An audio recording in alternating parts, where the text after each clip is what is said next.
And we are live. And the mismatch is here, man. This is a mismatch, bro. Straight out mismatch. You know what I mean? Ain't even, bro. I stopped watching after a while, bro. I pick Kambosos, and I gotta eat crow because, like, you know what I mean. But this here is a complete mismatch, man. I've never, bro. These Americans have come through, man, and you know, Kambosos says some stuff now. He looking terrible. He ain't listen. I ain't give the kid 1 round. I ain't give him 1 round. Such a mismatch. Mismatch of a fight, bro. Boy, it's a shame, man. But that's boxing for you, man. Haney has come ready, and he's the real deal, bro. He's that jab of his. And I was talking to Ben what you need, and he was telling me about the jab. I was like, nah, I don't rate his jab. But him, bro, I have to shit. Boy, I have to learn, man. These guys be studying it hard, boy. I must have underestimated him. Haney's got this, man. Easy. It's the most easiest one-sided. Kambosos doing better in this round, actually. It's given the foul. Should have been fighting him. It's the wrong strategy. I don't know why he elected to try out box Devin Haney when really and truly he should have been fighting him. Now he's fighting him. It's too late though, man. It's in the 12th round. That's too late. They got a rematch clause anyway. Yeah, there you go. Look, see, he's trying to, but see, Haney's smart. He's tying him up, looking on the clock. Yeah, and then go back to his jab as Kambosos walks in and they let him eat a couple more jabs. Let me see. Look, there you go. That's it. Ducks underneath. All the moves, man. A virtuoso performance. Virtuoso performance by Devin Haney. My gosh. Easy.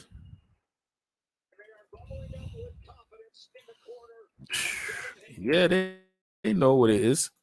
They know what it is. Let's see if Australia they're gonna rob them. I knew, boy. It's just one-sided. What a one-sided thing, man. Bum. What a one-sided. That was one-sided, man. That was a one-sided whoop ass. That's what that was. 9-3. Dan got it 9-3. Shit. Wider than that, man. That was a mismatch. That's what that was. Yo, everyone jumped in early. People jumped in. Who's that? The Fight Doctor jumped in early. Yo, Fight Doctor, what's up, bro? You see the mismatch? Yo, Fight Doctor's in the house on Rick James status as always. Yes, of course. I get echo. Where's that echo coming from? Fight Doctor, what you got over there? All right, yeah. Fight Doctor, Rick James status as always. All right, so hope Fight Doctor sort out the mic and that. There you go. Yo, what's up, Kenny? I'm good. Yo. What a mismatch.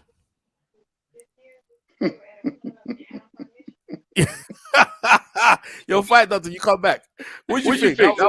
Well, like I said before that Kambosos would have problems with Haney's jab, and that's exactly what happened. You know, for all the trash talking that Kambosos did, he essentially laid down, in my opinion. I mean, there was just no plan B, and it seems to me he was just happy to show up and surrender his title. You know, I think he should have put up a much more spirited effort. But you know, especially considering all the garbage he was talking. Oh, you know, yeah. But look, I'll be surprised if we see this rematch. I don't think we're going to see the rematch. Me too. Yeah. Go ahead, Ken. Nah, there won't be no rematch, man. You're mad. No chance. Ken, who did you pick? You picked Haney as well, like earlier. I always wanted Haney to win. Kambosos is limited, you know. He is. I always thought he was limited, even when he fought the last guy he won the title. Teofimo, yeah. Yeah, Teofimo just seemed maybe he was overconfident, man. It's just you could see something wasn't right, something was missing, but he was limited. Even his footwork, everything about him is limited, and his hands are too low. Keep that hand too low. The jab was always going to beat him. As long as you've got a good strategy, man. And Haney had a good jab. There's no chance. We're looking for now to see if the Australian's gonna rob him. That's what we're waiting for now. Dan the man, PMC, what's going on? What's going on? Yeah, not much, man. But the fight was, man, it's boring, man. You know, I mean, he didn't press the Nah, I enjoyed it, man. He shot up them yobos, man. Go ahead, Dan the man. Go ahead, Dan. Eat your crow, Dan. Eat your crow. What's the cards? Have they read the cards yet? I'm gonna win it. No, we're still waiting for the official decision. Yeah, it wasn't a close. It was not a close fight at all, man. I got Haney winning 9-3, arguably 10-2. Nah, bro. I didn't give him one round. I think a legitimate argument can be made that Kambosos didn't win one round. I only gave Kambosos a fifth, and I thought the fifth round was close. I mean, that was a close round, but like I said, the other 2 rounds I gave him, he did the work. He was catching Haney with some rights in that round when I gave him. I think it was the 8th round. I think. Here we go. Let's get. Bruh, let's see if they rob him. Let's see if they rob him over there. Say it's a draw. Don't be surprised. Yeah, say it's a draw. Ladies and gentlemen, after 12 rounds, we go to the scorecards.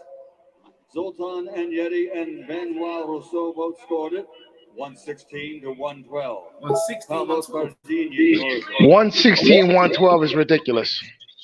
All 3 judges have it for the winner by unanimous decision. I knew. From Las Vegas, Nevada, USA. Yep, Devin Haney. Yeah, he's done it. He did it. Can someone tell me what 4 rounds Kambosos won? Because I didn't see him winning 4 rounds. Nah, he didn't win no more than 3. I mean, 3 was stretching it. Yeah, 3 is stretching it. You're giving a bit of the job, but no more than that. That's it. Undisputed champion. Well, Kambosos got the rematch clause. That's up to him if he wants to exercise it, but I don't think he should. In America, he could do that in America.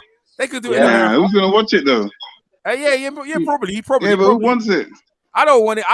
Well, you know what though? Here's the thing: if Kambosos doesn't accept if he doesn't invoke the rematch clause, guess who Haney's got to fight next?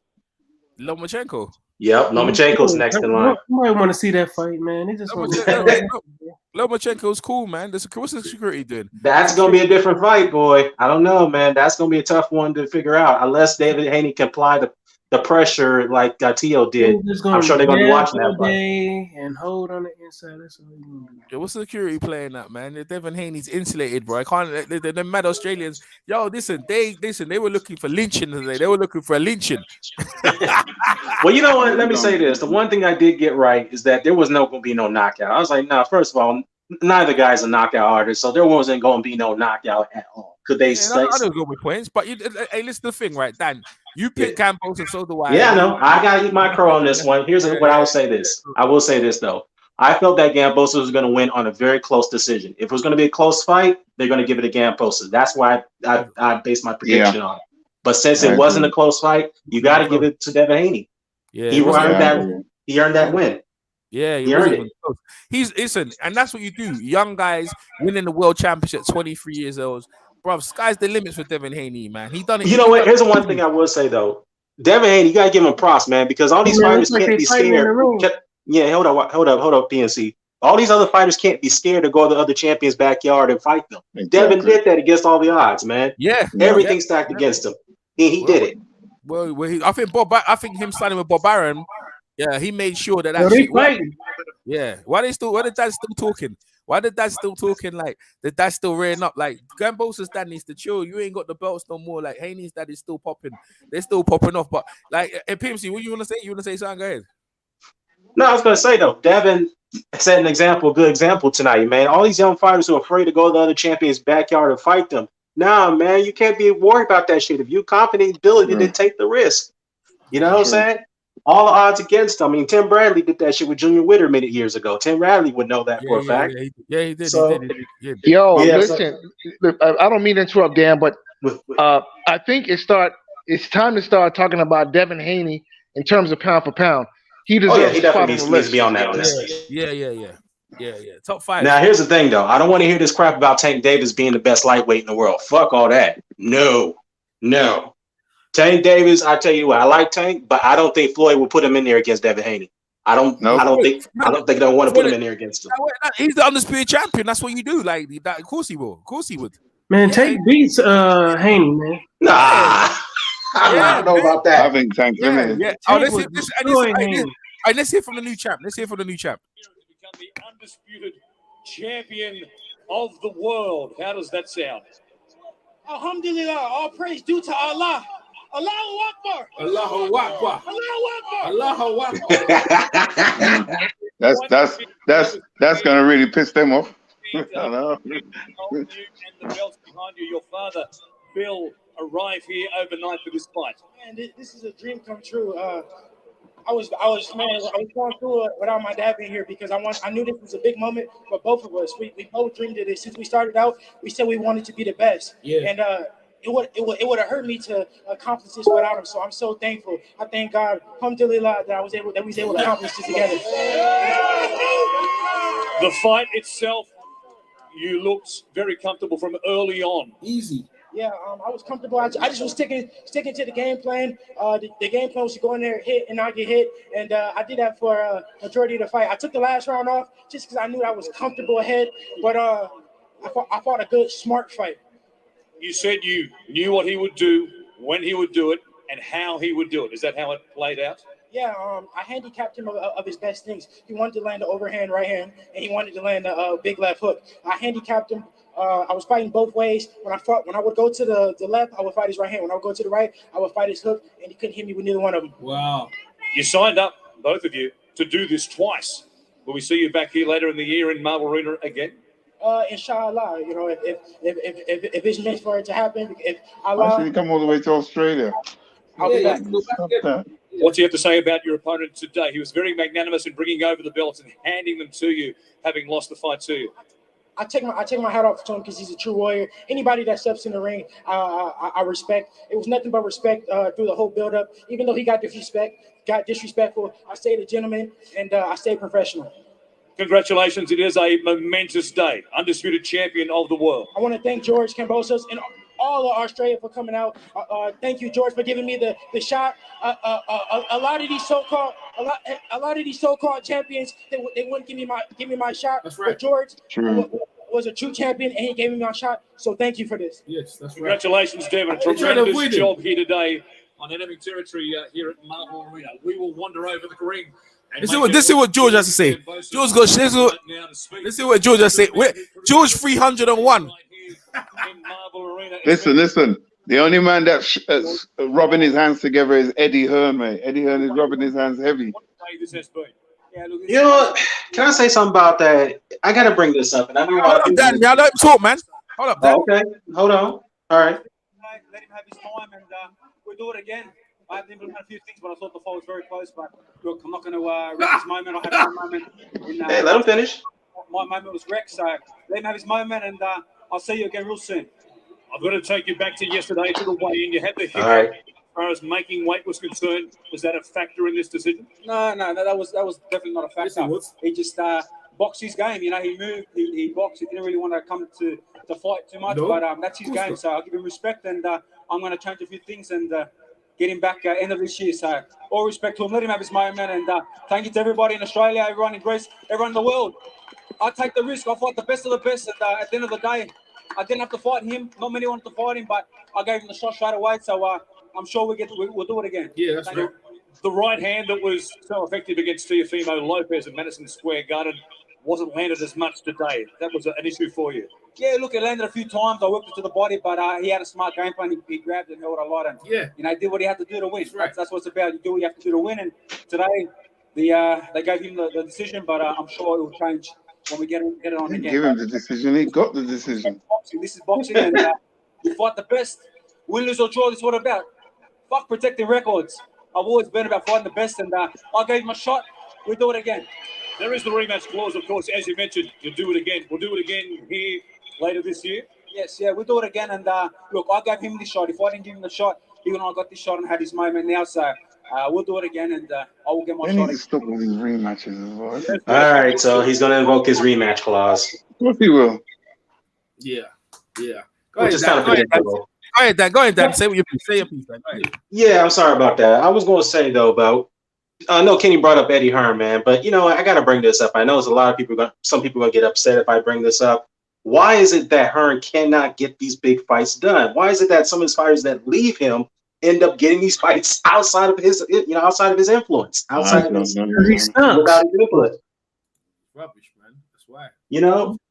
He keeps bringing. He was asked about this. I think in an interview with Seconds Out, he was like, "Look, they just despise me because they fear me. These other promoters, they're trying to freeze me out." I'm like, well, okay, but that's kind of odd that you have the entire American market that's against you, and you got other promoters outside of that against you as well, like Frank Warren and the Ben Shalams and this, that, and the third. So there's got to be something you're doing wrong, Eddie. That's why they don't want to deal business with you. He don't want to spend no money. Ain't no money in the UK. But Frank Warren came out with that 40 mil for I think it was 40 million pounds for Tyson and Dillian White. Hell, they had money then. Oh, don't bring that up because Eddie ain't got no money to nobody else. Yeah, we all know that was Kinnahan money. He's clean. You know what? This is Kenny's speak. I personally believe there is a deep hatred of Matchroom. Yeah. Oh yeah. And the zones. Definitely. There's something's not right. I mean, it's kind of odd. Yeah, it's definitely odd. Yeah, because there is something's not right. It's the UK fans, man, and the fans of Eddie Hearn and shit like that talking shit all the damn time. I wouldn't say that. I believe Eddie Hearn made a mistake, though. He should have stayed with Sky. Yeah, you know what? It's funny about that too because Eddie Hearn, with the Usyk and Joshua rematch now slated to be August 23rd. There's still some issues with that because Adam Smith is pissed off not pissed off, but he's saying, look, since we're broadcasting the fight on pay-per-view box office, then we should have our boxer fighters fight on the undercard, Ben Shalom fighters. And Eddie Hearn's like, nope, that's not going to happen. He's saying Adam Smith doesn't have any say-so in that.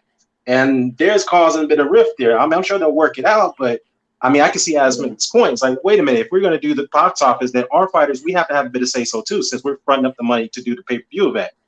Some part of it. Yeah. Oh yeah, Eddie don't want none of his guys to get recognition fighting on that card, right? Yeah, he doesn't want the boxer guys on that card. Yeah, he doesn't want that. But Adam Smith's like, wait a minute, we're doing the box office, so why can't we get our input? Yeah, we're putting up some money on this. Eddie blocking. Hold on. Yeah, I was there. YG gonna wind me up? But before YG winds me up, I would like to say Eddie has been blocking Devin Haney the whole of his career. He put Luke Campbell against Lomachenko. He put Luke Campbell against Ryan Garcia. And Devin Haney, they didn't want to fight Devin Haney. They don't want to fight. But all of a sudden, George Kambosos, gave Devin Haney a shot. It just shows you, Marvin Hagler, he had to go all the way. He had to get the government to even get Congress. Devin Haney had to sign with Bob Arum, the devil.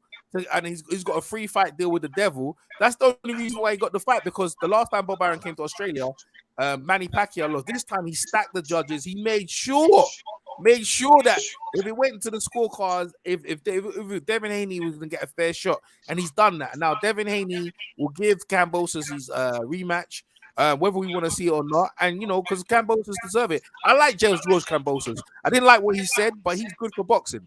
I like Kambosos. Yeah, I agree. Look, he gave the man a shot straight away. He didn't have to do it, but he did. And now he's like, look, you know what? I feel confident that there's some things I could change. I mean, I did change some things, but it wasn't enough, which he admitted. So I want to run it back again. So, hey, it is his right, even though I advise against it, but it is his right. I wouldn't say he had to do it. I wouldn't say he gave him a shot. My fault.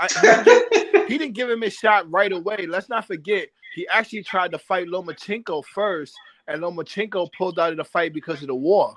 That's true. That's true. So he actually didn't really he didn't really pick Devin Haney. Well, I mean, that's a good point. But that's a good point. But when Lomachenko pulled out, he could have still gotten a voluntary defense if he won another voluntary. Isn't Lomachenko with Top Rank? Yeah, he So Bob Aronson, he got two pick him and shut the hell up. Shit. Well, here's the thing: if George does invoke the rematch, which he said he's going to do, then Devin's got to win that, and then he's got to fight Lomachenko. No, he's going to fight Teofimo. That's he going to fight. Teofimo, that's the one where everyone's Teofimo moved up already. Yes, he hasn't had a fight yet. So he's talking, but bro, he's already signed to fight in August, EJ. Bro, Yeah, he that come mean back, that he can go back he'll down. come back down, bro. Nah, Tio ain't coming back down. He In fact, in fact, let me say this. He's already In set up fact- to fight. He's fighting this guy that he's gonna fight Progress after that. No, here's the thing. Devin can't make 135 forever because he's too big for that weight. So he may go up to 140 after a couple more fights. He will. Probably after the Lomachenko fight. Yeah, after the Lomachenko fight, he's going up. So he's definitely going to 140. So Maybe I mean, though he No, might man, he get whipped at he might stick 140, around man. to fight Tank. I could see him sticking around and see if he could get a pay-per-view fight against Tank.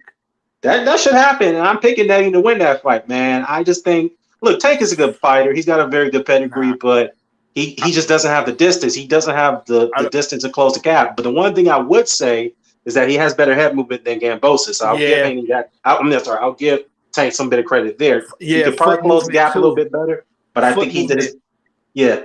Well, actually, I thought George has a little bit faster foot than footwork than Tank. To Tank. Yeah. Nah. Well, it's kind of on par with each other, so it's hard to tell because they're both fast on their feet. But I will say that Tank's got better head movement on the front foot than Kambosos. I will say that. Nah, so I don't like I think Tank beats him. Maybe if that fight was like 2 years away, probably by the time Devin gets 26, he probably be able to beat him. And then that's when, like as you say, that'll be at a higher weight. But at 135 right now, I don't like his chances because he still gets pushed back against the ropes a little easy, and I think Tank will unload on him like he did to Santa Cruz. Right. That punching power is just still there. Like that's why right now I don't give none of those guys at the lighter weight really a chance to beat Tank. Well, you know what? Here's one thing Tank can do. Here's one thing Tank can do. I'm hearing some echo, but here's the thing he can do. There's one thing you would say out of this fight tonight. Devin Haney tends to keep his left hand low a lot all the time. He keeps getting clipped with these rights, and there's several times in this fight that Kambosos will clip him with some rights. And if he's got to learn to keep that left hand up if you're going to to defend that right hand coming against him, because I'm sure his father's going to talk to him about that. Say, hey, look, you keep getting caught with those rights. You got to keep your hands up. So Tank could exploit that. There's probably one way he could beat him by, moving over to his right, give him an angle, and catch him with the right hooks, because Devin Haney cannot defend that shot very well. Bro, if you're gonna fight Devin Haney, it's simple. You need to fight him. He did you can't box with him. Tank. Yeah, you don't box. Tank could give him, but you see, Devin Haney just jab him, just keep jabbing and moving. Like Devin Haney never got out of first gear, bro. Like that was you jab him and change the levels of that jab. You jab him to the stomach, you jab him, then you hit him with it. You don't even need to, bro. The thing is, his foot speed is too much. Like that ring was big, and George Kambosos looked like an amateur in there, bro. Like that was such a one-sided beatdown. If Tank fights him, Tank's gonna lose rounds. It's up for Devin Haney to make a mistake. I don't see it. Yo, I give Tank a puncher's chance. Pretty much. Nah, man, Tank gonna he can just walk through those punches and not. Yeah, he can walk through them, but can he even land a shot? Yeah. You have to think about it, because Tank Davis got a shorter reach than Kambosos. Shorter reach. The right hand was there for Kambosos all night. The only thing that's true. He didn't throw combinations, so he didn't throw anything that forced Devin Haney to go counterclockwise and to land that right hand. And he kept that's a good point. The reason why, because when you got a guy that's moving around like that, it's kind of like Lomachenko and Usyk. They just don't sit still, and they're hurting you. When a guy's moving around like that, he's confusing you. You can't even plant your feet together to load up on your big shots. You ain't talking about that guy again, are you? The whole thing is he keep throwing at his head instead of just throwing where the head should be. So, here's the one thing I would say though. Kambosos, if any success that he had tonight, other than landing some good rights, because Devin Haney kept his left hand low a lot in this fight, is the body shots, because they were starting to take a little bit of toll on Devin Haney until Kambosos gave up on that. Easier said than done why he abandoned it, because of the movement. Because Devin Haney wouldn't allow him to focus on the body because he was peppering him with the jab, because that throws off your timing. And one thing I was about to say, Tank could do in that fight too. If he was to fight Devin Haney, he could let Devin Haney come to him. Well, he could. You know what? Devin Haney calls the shots now, man. So Mayweather Promotions got to sit there. I don't know because Devin Haney hasn't done a pay-per-view yet. But what do you guys think? Do you think he calls the shots now that he's the undisputed champion? Yeah. No, not really, because he's tied in a contract for a rematch. So he got to come back to Australia. Now, Bob Arum's going to try and make the fight in America.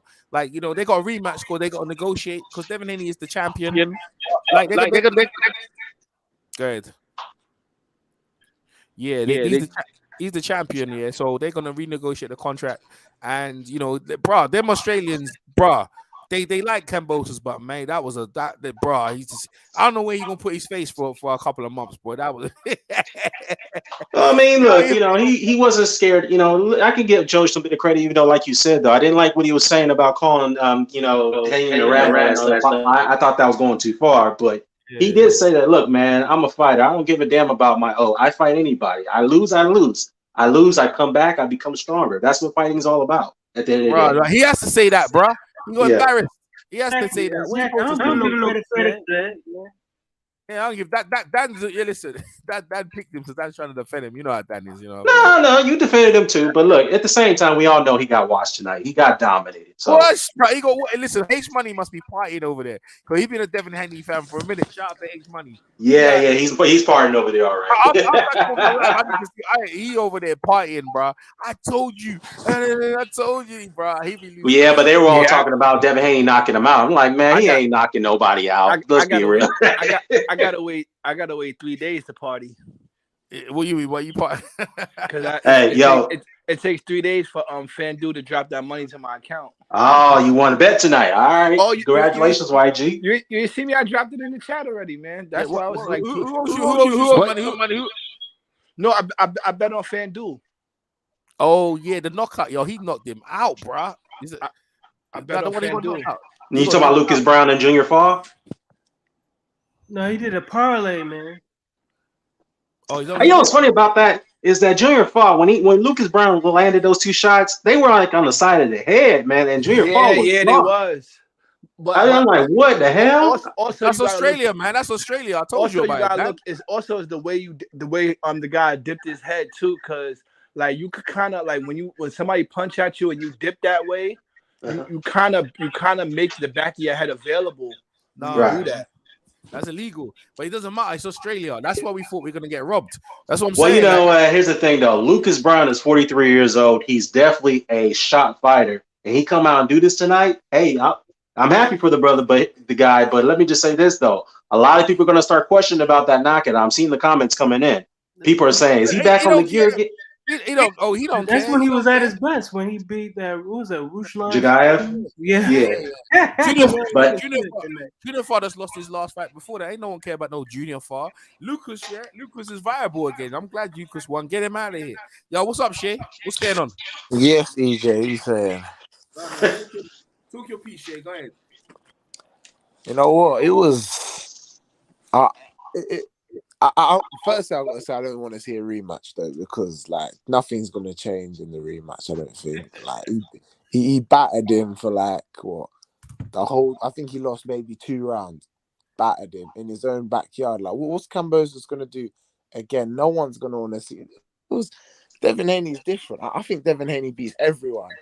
Tank, I think he beats Tank. I see Garcia chatting rubbish on Twitter saying after 8 rounds I've got Kambosos up. Like, man, Ryan is irrelevant. I mean, the guy ducked the Haney eliminator, so he's ducking a lot of people. So unless he fights somebody, I don't care if he's fighting Javier Fortuna. Unless you fight any other excuse me, top 10 lightweights, I don't want to hear it. I don't want to hear that. That was the fight that he ducked. So after he win that fight, he's back in title contentions. Well, he could be named the mandatory. Well, actually, he ducked out of the eliminator against Isaac Cruz. I don't care what the WBC said about 2 fighters had different schedules, so that's why we couldn't make the fight. Nah, man.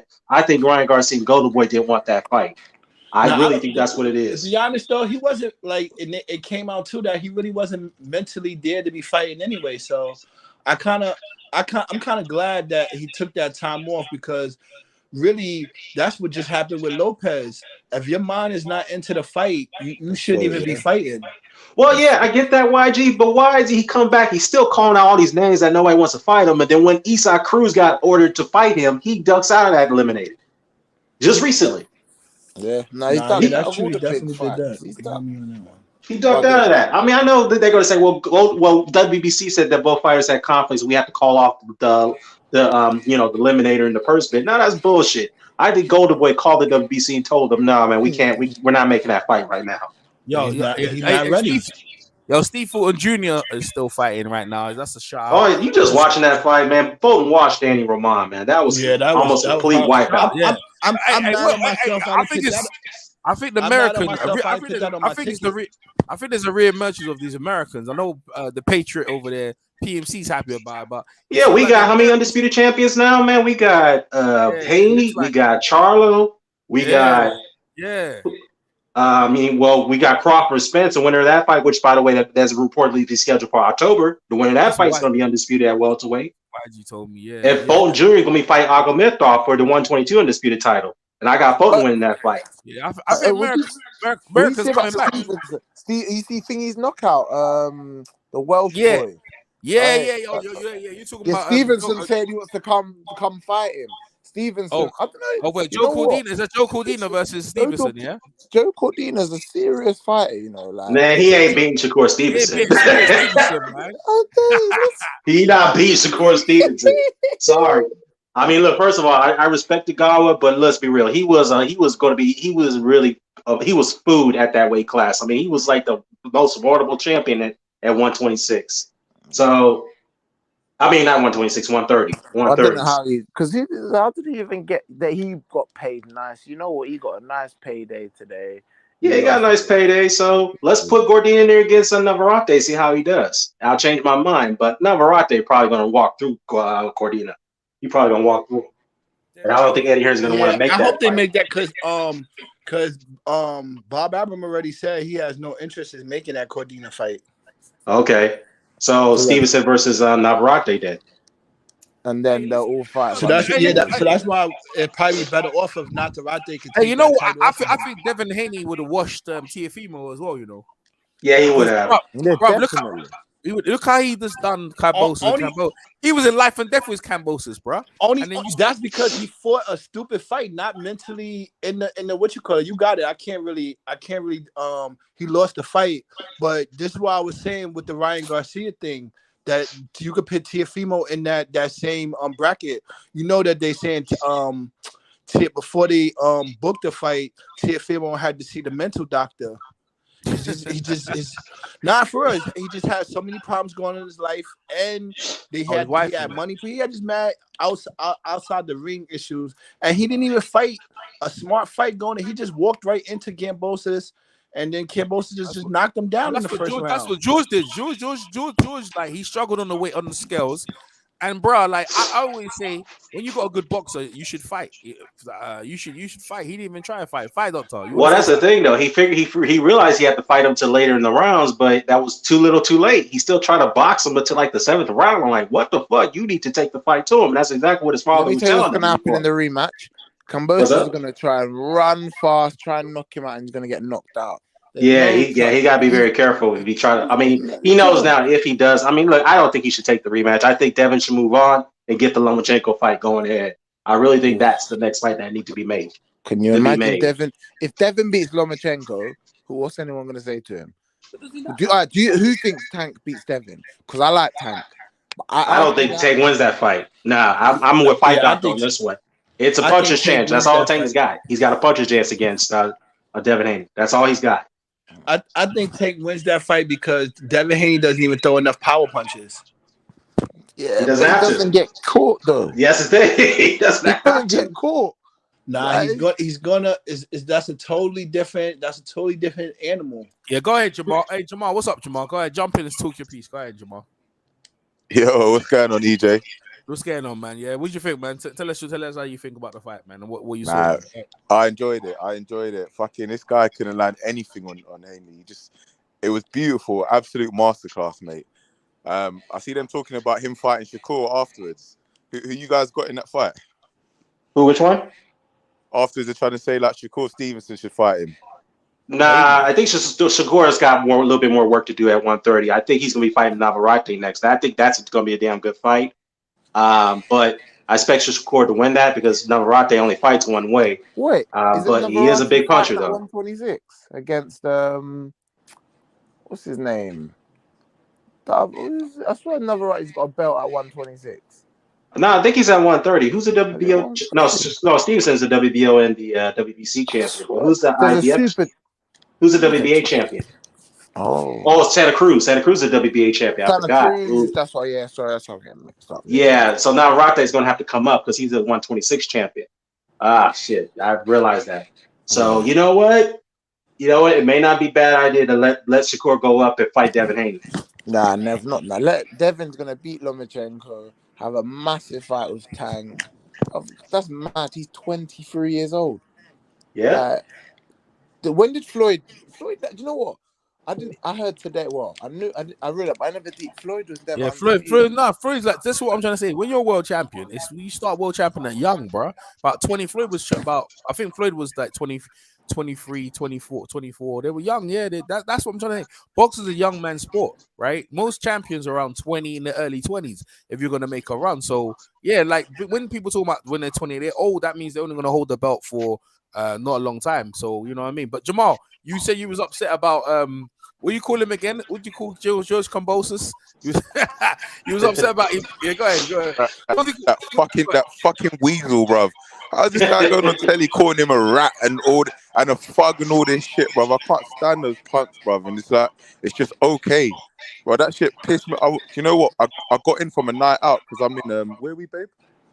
I'm in Thailand, so the time difference is wild. So I got home and I saw those interviews and my head was spinning. And I just like, wait, I can't wait for this guy to get absolutely butchered tomorrow. Yeah, he made a lot of racist comment about the chain, about he's calling him boy. I mean, he's not a gangster. Yeah, he's not a gangster. I'm like, okay. Bro, my head was spinning, and the thing is, yeah, these cunts run with it like all over the headlines. It's okay, bro. It's like it's just okay. That's the thing that pisses me off the most. Like anyone can say anything, and it's all cool in it. They all say mad things in the moment, but no one's checking him. It's just acceptable. If you try to do that to like other people and other races, believe me, it's going to be a big deal. Like, stop this, you can't say this, you can't say that. Just too lopsided all the time, and that's what makes my head spin the most. You know what? We kind of, you said exactly what everyone thinks, and it's like I feel bad because I kind of just started to accept that. When you were saying, I was like, but what can we do? Like, I was like, he could only beat him up in the ring. He beat him up there. That's why. And the worst thing was he was so polite after he beat him up, bro. This guy was so nice to him. Bro, if that was me and that guy was talking that shit to me and I beat him up, I'll let him know I beat him up and I'll beat him up again. And I'll be, this guy's such a gentleman. Ain't nothing but respectful after. Yeah, that's class right there. That's what you should. Well, you are in another country, so you should be easy. Because that's the thing, though. Kambosos was just like that too. He was nothing but respectful when he was in the United States. He really didn't start talking greasy till he crossed the water. Yeah. Yeah, but didn't he say he was doing mind games and stuff like that? So. Yeah, it's all about mind games. He was trying to be another Conor McGregor or Tyson Fury. Right? Yeah. You know, it just doesn't work. And this is the thing about Devin Haney. He played it smart, man. It's like, look, if you know you're not gonna out talk the guy, just let him talk and don't let him get to you. Yeah, say whatever, brush it off, man. Floyd, like, dance for me, boy. Well, listen, just brush it off. I'm like, keep talking, man, because first of all, it just shows that you have the lack of education, no decorum or respect. So you're gonna see what's gonna happen to you when I get in the ring. Keep talking and keep yapping to keep you out. Kambosos, his in-ring actions did not match all of the bravado leading up to the fight. For Undisputed, I weren't the greatest fight. It was a good boxing performance. So. Mate, he was so terrible, man. 1 punch, 2 punches maximum. My boy was spinning left, spinning right. Like I was like, God damn, this nigga was like Michael Jackson, bro. I was waiting to bust a moonwalk at one point. It was amazing. Literally. Yeah, well, we'll see. It'd be interesting to see that Lomachenko fight because I actually really want to see that fight now, man. I mean, really, fuck the rematch. We want to see that Lomachenko fight. I want to see what Lomachenko can do against a guy like Devin Haney. Nothing. And by the way, we all know that Lomachenko ducked that fight too.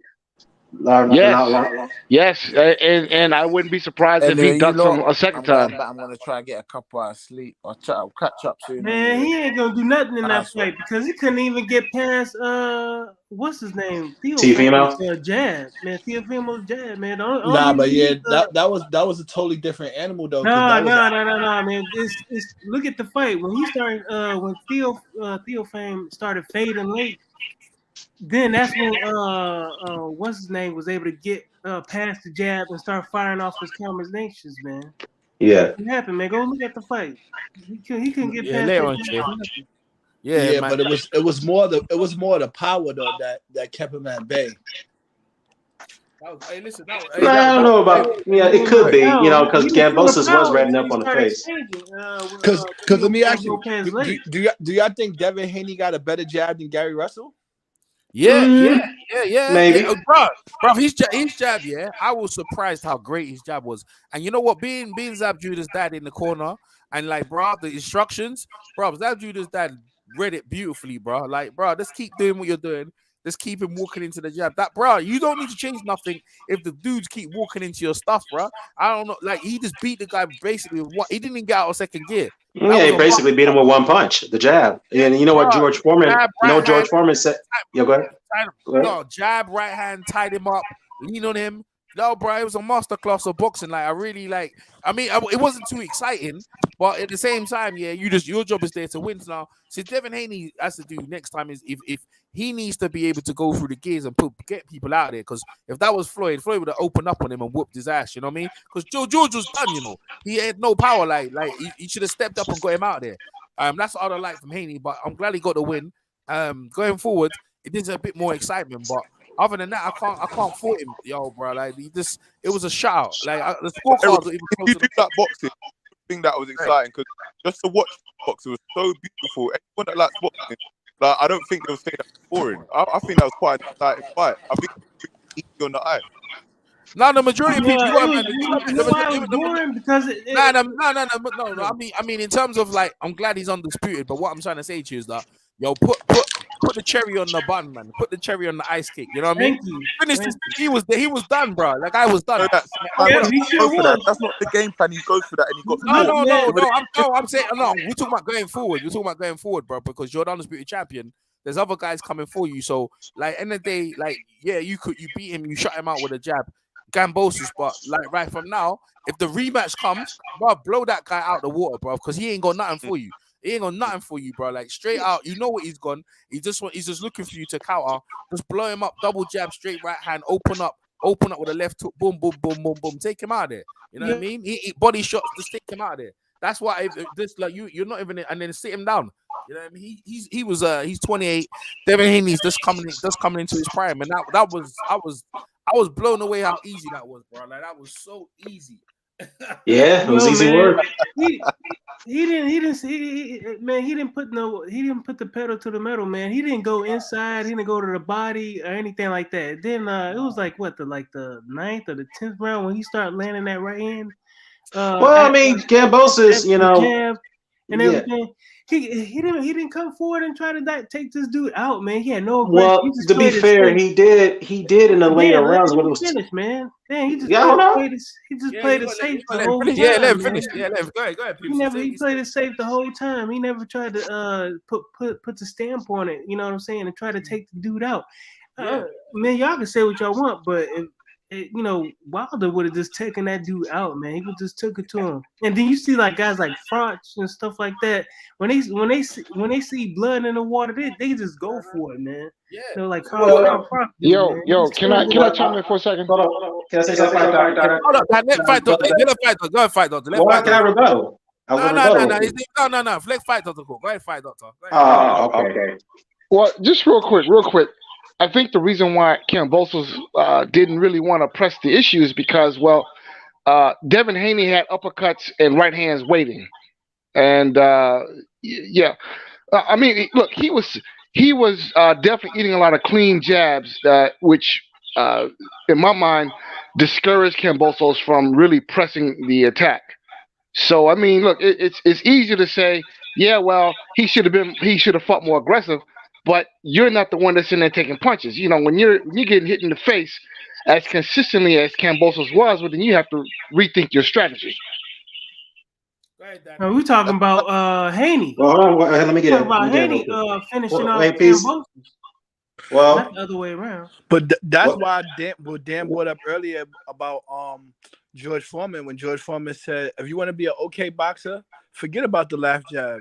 But if you want to be a great boxer, the left jab is there for you all night. Yeah, that's all it is. That's all you need. But let me just say this. Yeah, let me just say this real quickly, dog. Let me just say this. Look, I think Kambosos, he tried to take the fight to Devin, but here's the thing, though. You got to give Devin a little bit of credit for this. He neutralized it when he realized that Kambosos was no longer trying to box with him. So he had to change. He had to adjust a little bit and take him out of that element by giving him some angles and moving, getting out of the way. So that's when George Kambosos got confused. He didn't have a plan C after that. He couldn't readjust. So yeah, to get a little bit of Kambosos' credit, he was landing some body shots and he was trying to close the gap, but like again, Devin adjusted and took that away from him. You missing the whole point. The whole point of what we're trying to say is that Devin Haney didn't close the show. That's why I was born. Devin Haney didn't close the show. Devin Haney got hit with a clean right hand. You saw that right hand that landed out. It was nothing.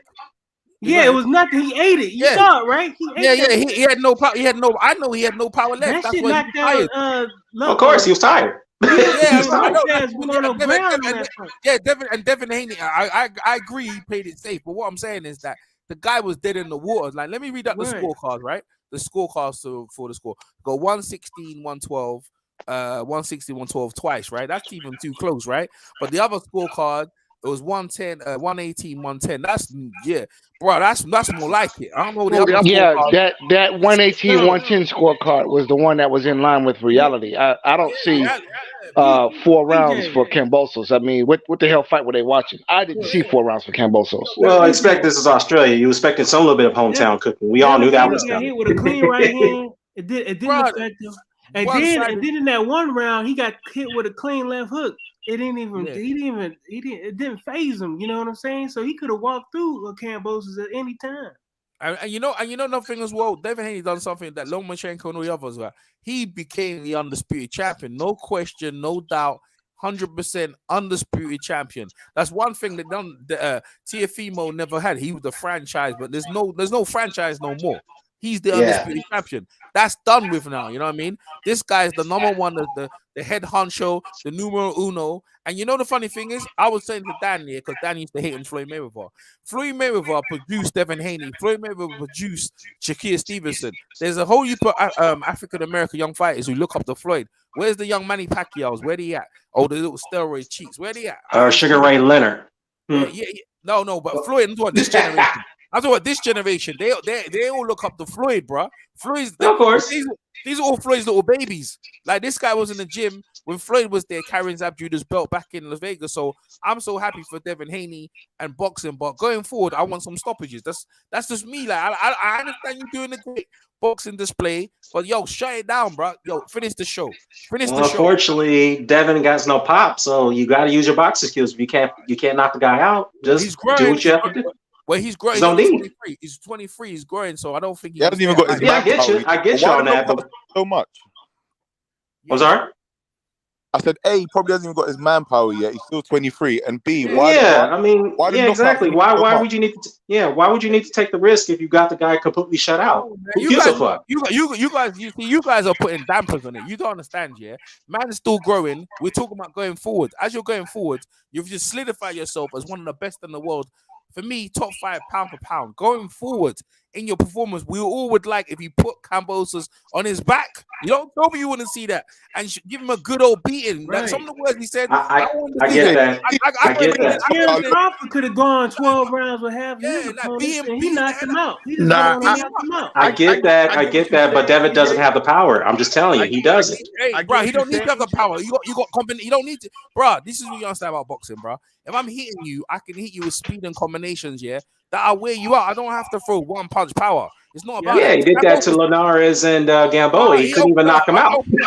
Guys were shitty. Now he was still fighting when Haney was fighting. He was still fighting a cagey fight. What you're looking for in what he's doing, he was dead in the war. He had to open up with combinations, yeah. And this guy was ready to go, bro. Like you could just shut him up. And then if you beat him like that, you think George was talking about rematch? You think George was talking about because that's what he said, right? George said, "I thought I won the fight." I said, "Bro, but I'll give him props. I gave him a shot. I'm gonna get a shot." If he battered him. It battered him in the last 3 rounds. You think man would say, "Yeah, I want a rematch clause." The rematch clause done, bro. But now he feels confident to call for that. That's why I say you should have shut him out. Shut him out. You're winning the fight. Finish him off. But I'm happy with the performance. I can't even lie. Nah, Kambosos is thinking, hell, all I gotta do is eat a jab for another 12 rounds. Hell, and I get let me just say this though. What I see in Devin Haney, $2 million payday. How much damage is he taking? Yeah. See, I understand y'all too. But as a man that had his money on the line, I did not want him going for it. All right, fair enough. No, fair play. All right, well, I will say this though, real quickly about Haney. I want him to go for it, man. Yeah, I mean he should, but if he doesn't have the power and he's neutralizing his guy, then who gives a fuck what people gotta say? But let me just say this. What I see is he got knockouts, man. He was at 50%. He has 55%. That's true, but some of them guys. And then he bigger than all those other guys, man. He just pity patting and shit. Yeah, but he doesn't have the one punch knockout power. He just doesn't have it, unfortunately. I just told you don't need one knockout power. Well, yeah, no, but if the guy's still sitting there, then that's what you say that. We saw Leo Santa Cruz not stop a whole bunch of people, and that's all he does is value punch. So Devin Haney can't do that. Well, I mean, you might have a point there. Let me just say this: Leo Santa Cruz is more committed to his shots than Devin Haney, because Devin Haney is more of a boxer than. You're right. Yeah, so, he wasn't trying to bag him. He wasn't trying to bag him, but I enjoyed the display though. Tim Bradley was getting excited because it was so easy. He couldn't believe how easy it was. It was definitely an easy fight for Devin. Easy fight at the office for him. But let me just say this real quickly. I'll make one quick point. I see a Willie Pep and Nicolino Lache and Devin Haney. And the reason why I say that, because these guys in their prime, God rest their souls, they're both Hall of Fame fighters, but they were never known to knock anybody out. They didn't really have any knockouts on their record, but they used their defense, they used their lucidness, their quickness, their speed to win fights. And that's what I see in Devin Haney, is utilize those advantages. If you don't have that one punch knockout power, if you can't knock anybody out, use your boxing skills. Make up for that.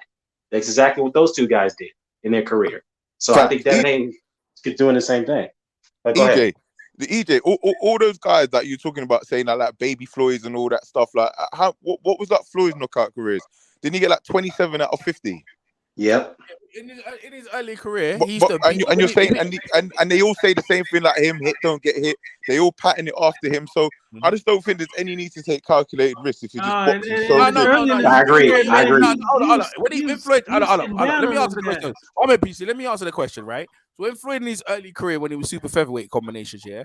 Now this is what Dan doesn't understand, right? When Floyd was doing that, you make someone miss, make someone pay. But when they're ready to be taken, you can take them. There was an instant in the fight where George was tired of missing, and his legs were thin. That ring was big. Devin Haney's legs, were fast. You can see Devin was fairly fresh.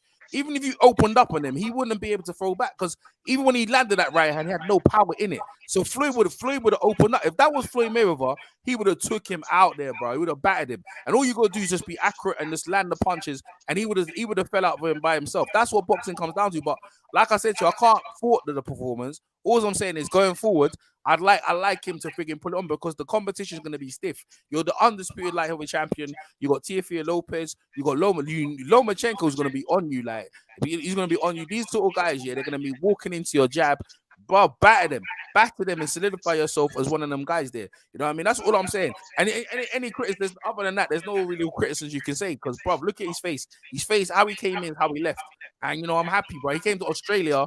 Bro, like he came to Australia in the thing and shut out. How many people in that stadium? Bro, you could hear 40,000. Yo, you could hear a pin drop, bro. He was so quiet in that stadium, bro. Well, let me just say this. To your point, though, first things first, Pretty Boy Floyd was a knockout artist. The guy could hurt you. And the reason why Floyd couldn't do that late in his career because he broke his hand a lot. So he had to be more safe. That wasn't the case. That wasn't the case, Dan. That was the case. What are you talking about? Floyd said it himself. Dan, he said it himself. Dan, tell the truth. It's because Floyd. He did. He said it himself. Why you let me answer? It's because he moved up weight. He didn't stay in super weight. That's why when you move up weight, you lose power. What you talking about? Like, you can't be hitting guys. That's why everyone questioned Manny Pacquiao. And that's why I said, where's all the Manny Pacquiaos? Where's all the guys from flyweight? So Ricky Haddon and Henry Brussels. Where's all the guys from flyweight, light flyweight, going into welterweight? Wait, hold up. So Ricky Haddon and Shambe Mitchell, will they tell you that Floyd didn't have no power when he knocked him out at welterweight? No. Did you hear what I said? I said, where's all the next Manny Pacquiaos? That was the answer. Where's all the next Manny Pacquiaos from flyweight, light flyweight, going to welterweight? Where are they at? Where's all the next guys who look up to Manny Pacquiao, who fight like Manny Pacquiao? But it's supposed to be Lomachenko. No, what? It's supposed to be Lomachenko. That's who they. Hold up. They say he looks up to Roy Jones. They say he like Roy Jones, man. What are you talking about? I know. He said he looks up to Roy Jones and Manny. And he said he looks up to both of them. He looks up to Parnay Wilker. That's what he said. That's what he said. He's like Parnay Wilker. And then all I'm saying is that Devin Haney and these guys model themselves after Floyd Mayweather, right? That's what it comes down to. Now we're talking about the power. When Floyd was going up the weight, you don't carry the same power as you go. That's natural. Everyone knows that because these guys are bigger. So you don't believe that he was breaking his hand? He had to use his island cane to protect his hands. I'm not. He was broken his hand when he was at super featherweight. I'm just saying to you that when power, Floyd, as you go up weight, you lose power. That's how it is. So when he got to high weight, he was pot shotting. He didn't stand there and combination. Diego Corrales, all these guys, these are all dangerous guys. He blatantly put in combinations. He stood with them, all of them, and banged them. But how he stood with them is after he wore them out. Yeah, he has natural power. Yeah. No, he has natural power. I mean, you compare that to Devin Haney. Come on, man. You don't get it, Dan. You don't get it. I do get it. Floyd has natural power compared to Devin Haney in his prime. That's a fact. You don't get it. You don't get it. You don't get it. You don't get it. It's hard to talk to someone who hasn't boxed before. Whatever, bro. Whatever. Y'all making good points because Floyd did hurt his hand in the Carlos Baldomir fight. Where he was only throwing left hands. What weight was it? But that's welterweight. That's what I'm trying to tell them. He broke his hand. That's what he's trying to tell you. That's like being with a lady, man. You got to romance first, you know. You know, you got to make sure there's some water in the pool. It's all good, PNC. It's all good. And the day, when it comes down to Devin Haney, bro, you can't really fault him at this point. And bro, he's undisputed champion. The rematch is probably going to happen. I personally, it happens in America. It needs to happen in America. Where's Devin Haney from? You say he's from Cali. He's from your part, right? Dan? No, he's from Oakland. He's Oakland, isn't it? Oakland, California. That's where he's originally from. But he's originally from, but he lives in Vegas. So yeah. All right, so the fight should be in Vegas. I think they should have it in Vegas, bro. You know what I mean? Fair enough. I think Kambosos with Bob Arum and them guys, they say we should have it in Vegas. I think they should have the rematch in Vegas. Vegas do not want that fight there. Why not? Why? Because Kambosos did not put up any effort. What do you mean no effort? What do you mean? They're not. That's gonna be a one-sided fight. You don't really see too many one-sided fights in Vegas. So you think Australia's gonna bid for that fight again? Yeah, I think it was already in the contract that he got to fight him there again. Well, that's true. It is. I heard something about that. The rematch has to take place in Australia. But that's why that goes into why you should knock him out. You understand? That's what I tell you, bro. If you battered him, I understand we won. But I'm just saying, if you battered him in the last couple of rounds, he'll think, you know what? Maybe I don't take that rematch clause. You know what I mean? Yeah, and I agree with you on that. And I definitely agree with you on that because you got something to think about. It's like, look, he battered me. He pretty much knocked me out. Should I even want this again? Yeah, so, but since he didn't do that, that's a fact too. Do I really want to get beat up in front of my home crowd? Yeah, I'm embarrassed. That's what I'm. Go ahead, Jamal. That, but I'm saying like Bob Arum, bro. What was that? Yo, Jamal, you broken up, man. And I don't know how serious it is because he keeps begging him and like trying to convince him, like, you know, to give me the shot back after like I gave it to you. So who knows how like airtight or air sealed that contract is? Nah, yeah. Well, the thing is, boxing after all. It's fucking boxing. Corrupt. Most corrupt thing after all. Yeah, but you see, yeah, you're right. But when he started with Bob Arum, what is he? What's he, a lawyer? What's he done? He's a what? He's a lawyer, isn't it? Or something like that, isn't it? Well, he's a lawyer. He was an attorney for the U.S. Justice Department. Attorney.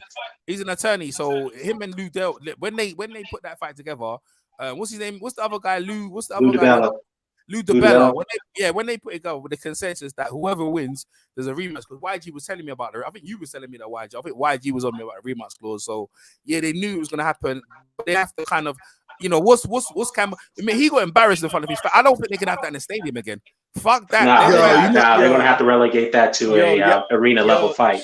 I made a big mistake too because, like, if I didn't actually pick, if I would have picked the Dodgers from yesterday, I could have won $5K, man. The Dodgers, I picked the fucking Mets over the Dodgers yesterday. Man, bad choice, YG.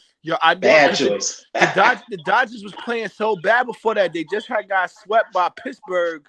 So I was like, you know what? But the crazy thing is that they just blew them out too, because I had the Mets with 3.5 points, and them guys got blown out.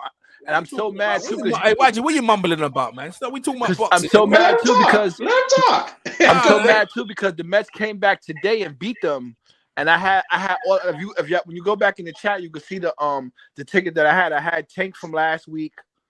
Man, I want to hear about your betting slip, man. What are you talking about? You see, that's your problem, EJ. You will learn a little something if you would learn to stop fronting. I've been trying to tell you about what this was going to be. I'm just out here. Go ahead, teach it. When I told you, that's on a losing streak as well, That ain't won for a long one. That's fine though. I haven't won in the last couple of fights, but it's okay though. I'm gonna come back. When I was sitting up here telling you Devin Haney was gonna win, now I wasn't just saying it to be saying it. I was putting my money where my mouth is too. You didn't tell me. Hold up, but you didn't tell me you was putting your money where your mouth is. You get that quiet. Oh no, right? no. You know what? Because to be honest, like with that game, one thing I learned is they really keep my mouth shut until after the that's some bullshit. You could have told me I could make some money. After that, to the money hits my account, then I like to really start speaking. That's why the chat, I was like, please, Lord, just hold on for 3 minutes. YG funny as hell. No, on the reels. Hey, listen, go now. Now we should talk about that Joshua fight.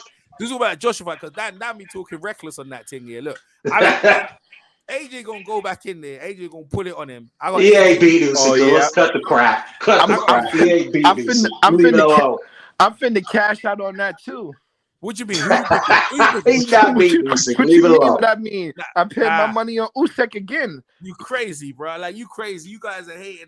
Hey, what Joshua gonna do different? He gonna get beat again, man. Come on, why you think it's taking so long for them to get the rematch done? I mean, seriously, it don't take you 1 year to get this shit out the way. Now there's bickering about the undercard because since Sky's doing up the pay-per-view, they want the boxing fighters on that card, and Eddie Hearn doesn't want that. So now they're a bit of a conflict on that situation. So it's like, what the hell's going on here? Hey, Jamal, who you got? You got Usyk or Jamal? Jamal. I can't even lie, bro. I think if AJ goes it, tactics and just like, I reckon he can win. I know it's against popular belief, but I don't see why a guy that's 6'9", like 400 pounds strong, can't grab this guy. Nah, that's one thing I'm learning, man. Stop picking the puncher over the boxer. Yeah, because I believe I'm with you because no one knows how to take the punch away. That's true. I believe that, and I agree with that. But I'm like, look at the size of you. You need to be able to take one to give two, or take two to give three. And the two that you give should be heavier-handed than the ones you're getting. But that's the issue because boxers know to not be there for a receipt. Usyk hits Joshua and then he doesn't be there for the receipt. Joshua did hit him a couple times. He bruised up his face, but Joshua didn't hit him cleanly and look at his face. That's what I'm trying to say, bro. The guy's got a chance. People are writing Joshua off say he's not a proper boxer, bro. No one's rating him at all or giving him any respect.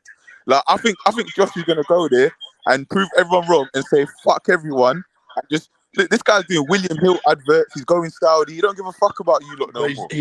I wouldn't even say everyone because he wasn't the underdog. Well, let me just say this. I'll give Joshua a puncher's chance. That's all he's getting. I mean, he's got 4 rounds to do it, or maybe 5. Because if he doesn't get him out in 4 or 5 rounds, Usyk's going to win that fight. Joshua's going to lose it. So that's the only chance he's got. So, I mean, that's all I got to say. Unless Usyk comes in overweight, which that's not going to happen. He's not going to eat burgers and pizzas and not train for the fight. That's not going to happen. So this is not Andy Ruiz. So let's make that clear. The longer The longer he leaves it, the more natural weight Usyk's gonna put on in a big. They're not gonna be able to push. Bust his ass now. This is the time to get. They're not gonna be able to push Usyk back to after Thanksgiving and make him fight. Like that's what they did to Andy Ruiz. They pushed him back to after Thanksgiving, after he had the biggest payday he ever had. You know, his family had the best Thanksgiving they ever could have had after he beat Joshua. So yeah, he went and bought a mansion, spending his money. That was horrible. This guy was the first shows. This guy just looked like a fuck. Yeah, because he was the first Mexican heavyweight. He was the first Mexican heavyweight champion, so he went on a whole world tour. I wish I was in his corner because I would have told him, like, yo, don't even do no celebrating until after the rematch. Like, if you win the titles, like even like Devin Haney right now, he should kind of even though he whitewashed him. If he got to go back to Australia, he shouldn't even when he come back to the States, he shouldn't even do a bunch of celebrating and he should just stay in shape and stay ready. Because to be honest, like when you win the title, you're not really a champion until you at least defend it once. Yeah, I agree. That's a good point. You definitely don't want to go down in the Seam Rockmans and the these guys that just had the title, one what you call, and you lose it, right? Like you ain't the Michael. Like the Jesus Chavez, those guys. Yeah, that you get the title one and then you lose it. The next one you don't even defend it. It's quiet, like. Yeah. So I know it's tough too because you come off a big victory like that, and then everybody gonna want you to come on their TV shows and do interviews and all of that stuff. Yo, is E.J. Smith on that list too? Yeah. Well, you know what, Spence? Well, Spence, though, here's the thing about Spence. I'm about to say Kelly Pavlik too. Oh yeah, Kelly Pavlik. That's true. But yeah, man. Look, Joshua, you know, he definitely got a puncher's chance to win that fight because this is heavyweight division. We saw what Lucas Brown did to Junior Paul tonight. If anybody watched that fight for what, less than a minute that it had lasted. Lucas Brown won tonight. Yeah, he knocked out Junior Paul.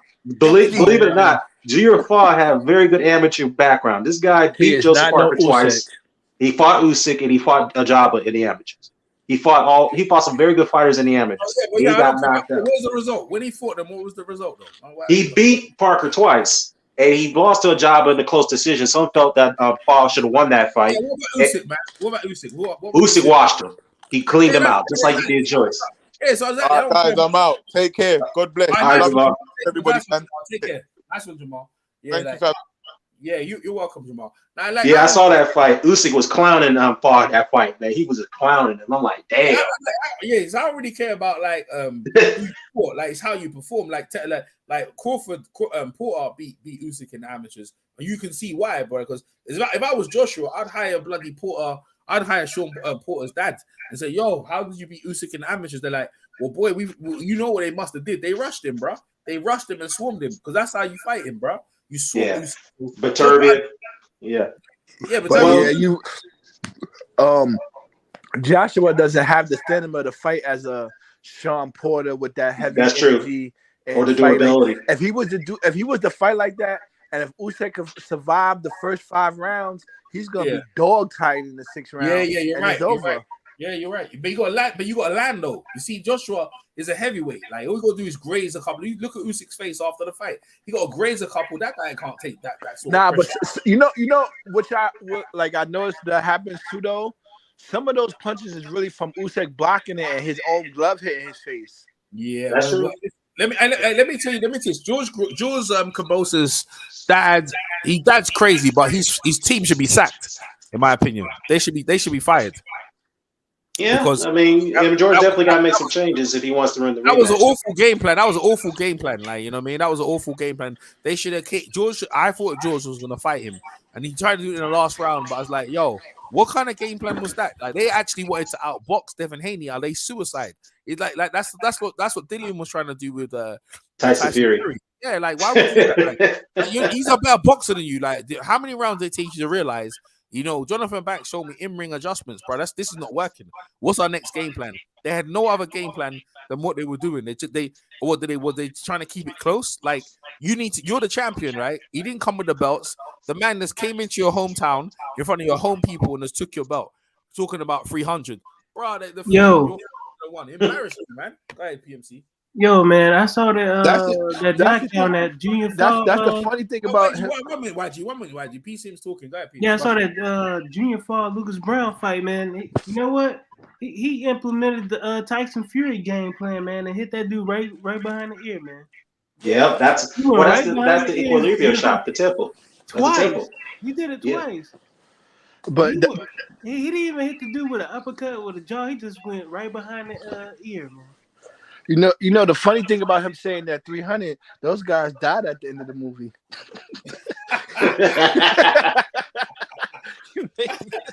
Well, y'all know, with Lucas Brown with the win, he's getting higher. He's going to get a high rank with the WBA, so he is close to getting a title shot. Well, who's he going to fight? The winner, Daniel Dubois, Trevor Bryan, or you know what's funny, right? People basing their life on a movie.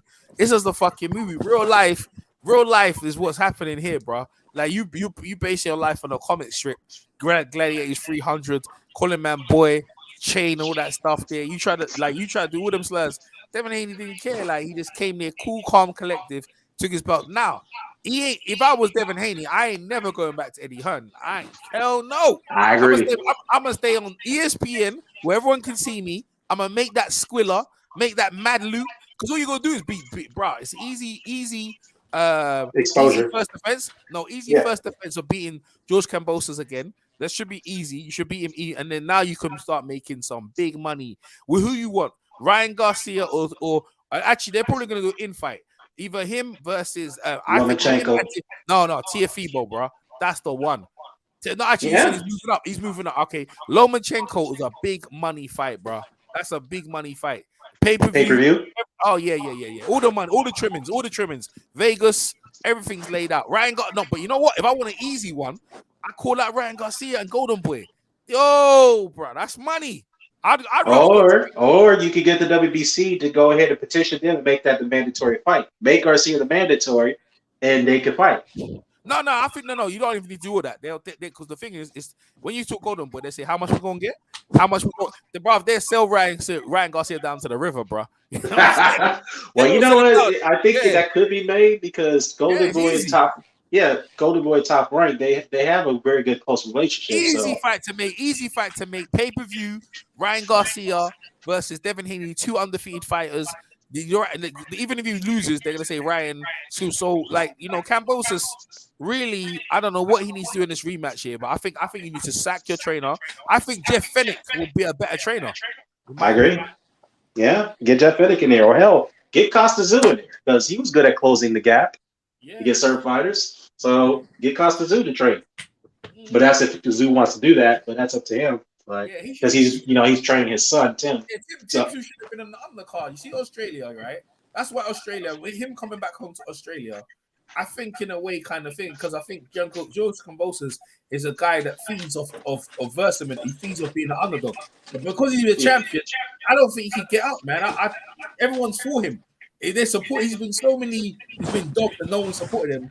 Right? A lot of people came out and you didn't even rep, bro. You got embarrassed. Well, you know one thing too, Costa Zoo and them, they're a winner tonight too, because they showed that you could come to Australia and get a fair shake. Yeah, and they right now they're petitioning to get Charlo to come to Australia. Oh yeah, because Charlo and Zoo has been mandated. Yeah, they're petitioning for that. So that wasn't a fair shake, YG. 116, 112 was not a fair shake, man. No, well, the man didn't get robbed.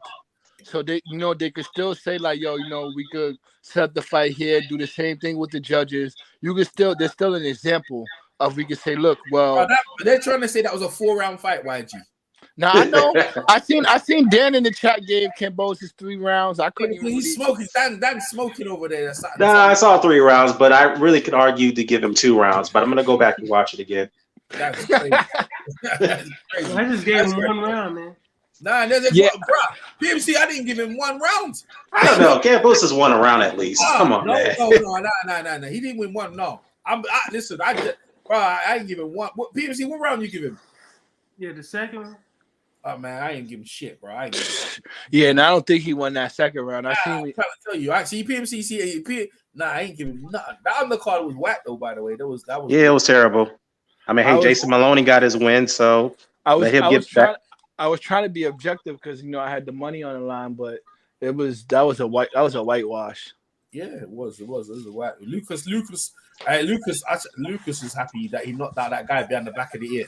And you see, well, you know what though, he better not test positive for PEDs because now that's where everybody's speculating now. He's like, nah, man, he got to be back on PEDs. yeah. He's 43 years old. He's been shot to pieces. He's been knocked out. He recently got knocked out by Paul Gallen of all people, a fucking rugby player. He EJ. Yeah, go ahead, YG. I was about to say, EJ, what round did you realize that I was right from this last few weeks that we've been talking? Oh, with the Haney fight? Yeah, at what point did you realize like your dad is YG? Bro, I ain't gonna lie to you, YG. From round 4, I realized I fucked up, bro.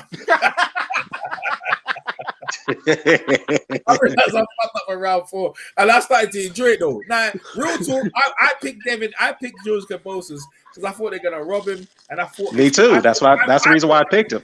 I thought he was gonna try to fight Devin Haney. I didn't think he would come there and try to be strategy. I was like, that's crazy thing to do. So I underestimated that. And like Devin Haney was even better than I thought, bro. He's better than I thought. To me, I like some of these. I'm used to you great American fighters. You're forced to not outbox, but I'm gonna whoop his ass. I'm gonna put him on it. I'm gonna put it on him. I'm gonna make people know that I'm the best in the world, and I'm gonna knock him out. And I would, that would have been the icing on the cake. And you will know that there's no rematch after that. There's like, nah, you don't need no rematch. You go on your way. There's no, that's all right. It's all right. We don't need Devin Haney in our life again. And that's what Devin Haney should have done. Because now George Kambosos is like, okay, I got the rematch clause. I can fight him again. Don't worry, I'll get my belts back. It's like, yo, if I beat you and knocked you out, you wouldn't be saying that after the fight, dog. Yeah. Well, you know what they're gonna do now? They probably realize that we can't box this guy. We gotta dirty this fight. We gotta fight. We gotta make this a dirty fight. That's the only way we can get the judges on our side, because that's exactly what they try to do at the end of the fight. It's a fight dirty and keep it close. Yeah, but shaking someone and headbutting them and all that, that's not point scoring. It's just frustrating guys. He really tried to do a move that I ain't really never seen in boxing. He really held his left glove under his arm and tried to come and swing with the other arm. I ain't never really seen nobody do that before. That was a real street move where you hold one arm and swing with the other. Like, that was crazy. Yeah, but you see, this is what I'm saying. Devin Haney had a really experienced camp, and all the years he's been around, he got trained by Roger, trained by Floyd Sr., Mike McCallum, Jeff Mayweather. Man, that's too much. He's seasoned in the sport, bro. He's a seasoned guy. I just like, you see, the thing is, like, young Floyd and these guys there, they used to put exclamation mark, you know what I mean? Like, stopping guys. Like, Floyd made his name stopping guys. Devin Haney is the new era.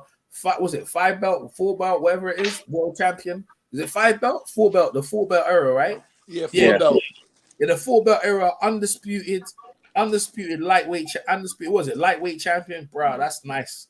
That's nice. Now he has to go on to defend the belt. You know what I mean? Defend the belt, do things. So, like, I'm happy for him, but and guess what? America's gonna have 2 more undisputed champions. Watch. Who's that? Who that? 122, Stephen Fulton. He's going to beat Akhmedov. He's going to beat him for his titles. And then after that, we're going to get the winner of Crawford and Spence in October, if everything goes according to the plan. That makes 3 because we still got Charlo. Hey, look at this. Hey, PMC. That's what I'm saying. We got Charlo. We got Haney right now, so that's 2. Hey, PMC. And then we're going to have the winner out of Spence and Crawford. That's 3, and then we got Fulton and Akhmedov. They're going to make that fight next at 122. That's 4. The only patriot out here is PMC. He waves the flag all the time, but you guys try to jump on the flag now. Oh, glory now! Get out of here, bro. Man, you can keep that. You guys, forget all that national shit, bro. We just trying to be rational here, bro. Nah, bro, you trying to jump on glory? Nah, I ain't gonna hold you. When it was I kind of like the way that the Australian national anthem sound. Look at this guy. Those are some good words. If they impressed the Aborigine. They impressed the Aborigine people and they wiped them out. And this dude was talking what? EJ, what country? EJ, what country haven't oppressed a race? Because y'all still oppressing the Scotland people over there right now. They're all right, but Scotland people and English people, they're related. What are you talking about? Nah, man, they've been trying to get. They don't listen to that. They've been trying to get from under your thumb for years. They cousins, man. Don't listen to that rubbish. They've been trying to get from. If you talk to a Scottish person, right? You ask him how many people in his family are English. He'll tell you, bro. All my family are English, bro. I get Scottish people just like arguing. No, but listen, right? I'm trying to say the Aborigine people, there was none in the stadium. That was their country, bro. And they fill up with the Greeks and all that. And then see how they talk to the black people. When they came there, they're talking to Devin Haney's people anyhow. Now they have to eat crow, bro. Man came there and put a schooling on him. You know, maybe they wanted to school him. Maybe he wanted to school him and punish him. Hey, guess what? Jeff Fennick actually picked Haney to win this fight. He did? Yeah, he did. What did he say? Jeff Fennick. He did. Oh, yeah? Easy. Yeah. He picked Haney to win.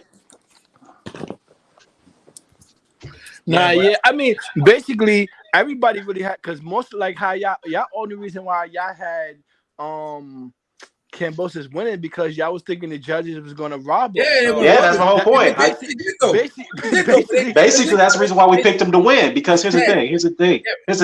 If it was going to be a close fight where you think that Devin should have won the fight, he nicked it. They're going to give it to Kambosos. I knew this was not going to be a knockout. That was not going to happen because both guys are not big. They're not big punchers. And another thing too is that, like I said, if this fight was close, where Kambosos didn't put a lot of pressure, let his hands go, made the fight dirty, then the judges probably would have gave him the benefit of the doubt. But that wasn't even close to that tonight. Nah, that's what was fact because he got if he got whipped the way he got whipped and they still gave him 4 rounds, damn. So that means if he would have had some rounds where early rounds, did some real work, they would have put that fight would have probably been flipped upside down. I probably would be mad, right? Exactly. If he applied the pressure early, even though he may have not won it, they would have gave him the rounds. I definitely wouldn't be on this call right now. Hey, is Devin Haney still going out of Black? Is he still going out of Black China? Nah, I don't think so. Well, her, she lost that damn that suit against the Kardashians, so we don't know what's going on with that. Oh, okay, all right. Yeah, so she's in big trouble financially. So I don't, she lost that case against them, and it is what it is. Well, how she's financially in trouble? She still gets child support. Well, from who? From Rob? I don't know. I heard that got cut off. But here's the thing, though. No, that's a lie. Well, I don't know. I don't even know anything about that. But here's the thing. She took the Kardashian family to court because she blamed them for kind of blackballing her. She felt that they were responsible for why her reality show got canceled by E! They felt that she felt they had a hand in that, and she's saying because of that she suffered financially. Then again, in court, it came up that she's actually making about $2 million a year on her OnlyFans, and she didn't pay her taxes for nearly 7 years, so 5 years or whatever. I'm like, what the fuck? And then she got what's up? She gets money because she has 2 baby fathers. She actually got a baby by the Tiger. Yeah, Tiger too. So she's getting 2 checks coming in because that was just recently blown up. She was saying like, "Oh, I'm struggling, I'm getting no support," and both of them came out like, "What are you talking about? You getting money from both of them?" Yeah, so she lied on the oath. That's what got her ass. But no, that wasn't on the oath. She was just saying that like to reporters. You got a point though. But she did lie about something under oath where she had denied the fact that she didn't make any threats to Rob or anybody else. And then it turned out she actually did. She physically threatened them or something like that. And it was a weird situation. It was not as bad as the Johnny Depp and the Amber Heard case, but anyhow, the Kardashians, people thought that they were going to go down on this because there was some bit of evidence that they could have had a hand in it, but it turns out that the judge sided with them. So Black China lost the suit. And because of that, probably people are not going to want to work with her no more. And after that, she got charged with some type of assault after that case against somebody. I don't know who it is, but so I don't know. Devin's not messing with that anymore. That's not going to stop child support, though. No, it's not going to stop child support. What I'm saying is that Devin is not messing with her anymore. I don't think he is. He's spanking that, so he just had some other joint jump in the ring, kissing him and stuff when the Well, it ain't Black China. Oh, that was her? No, that wasn't her. No. I don't think she was there. No.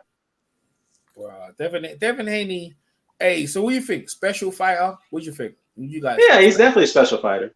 You know, definitely. And like I said, though, we've been going back and forth about this. You don't have to necessarily be a knockout artist to be a great fighter. I've named Nicolino Lache and Willie Pep. Never big punchers, never could bust a great, but they were great fighters because they were defensively good. And they put they use combination punching to get over opponents. They dicked around in their careers. Yeah, so that's what made them great. So I see Devin Haney kind of going that direction. To be fair to Devin, he does punch harder than them. I will say this. He punched harder than them. But at this stage and age, it doesn't look like he has that concussive power, so he's got to use his other abilities to get him to fights, and it's working so far.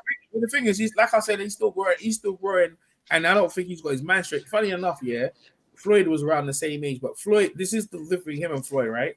Yeah. Floyd was an Olympian.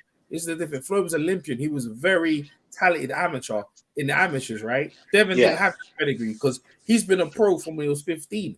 So you can see the difference in how Floyd fought in the amateurs where you throw volume punches, where Devin it was almost like picking the punches, perfect punches, and looking a certain way because he was trained by Roger. I feel like if he was an amateur, he would have learned about tempo, bringing it up the tempo, bringing it down. Because that's the only thing missing for me where he's missing. Where Tank has had like 500 or 400 amateur fights, he knows how to turn it up. And that's why I feel like if he fought Tank, Tank would beat him. Tank would beat him just sheer because he knows how to bring up the tempo. Where Devin fights at one pace, he can control you, but then if he can't land his punches, then what's Devin going to do? You know what I mean? And, the biggest thing that I know from that is Floyd is way more accurate and he knows how to place punches.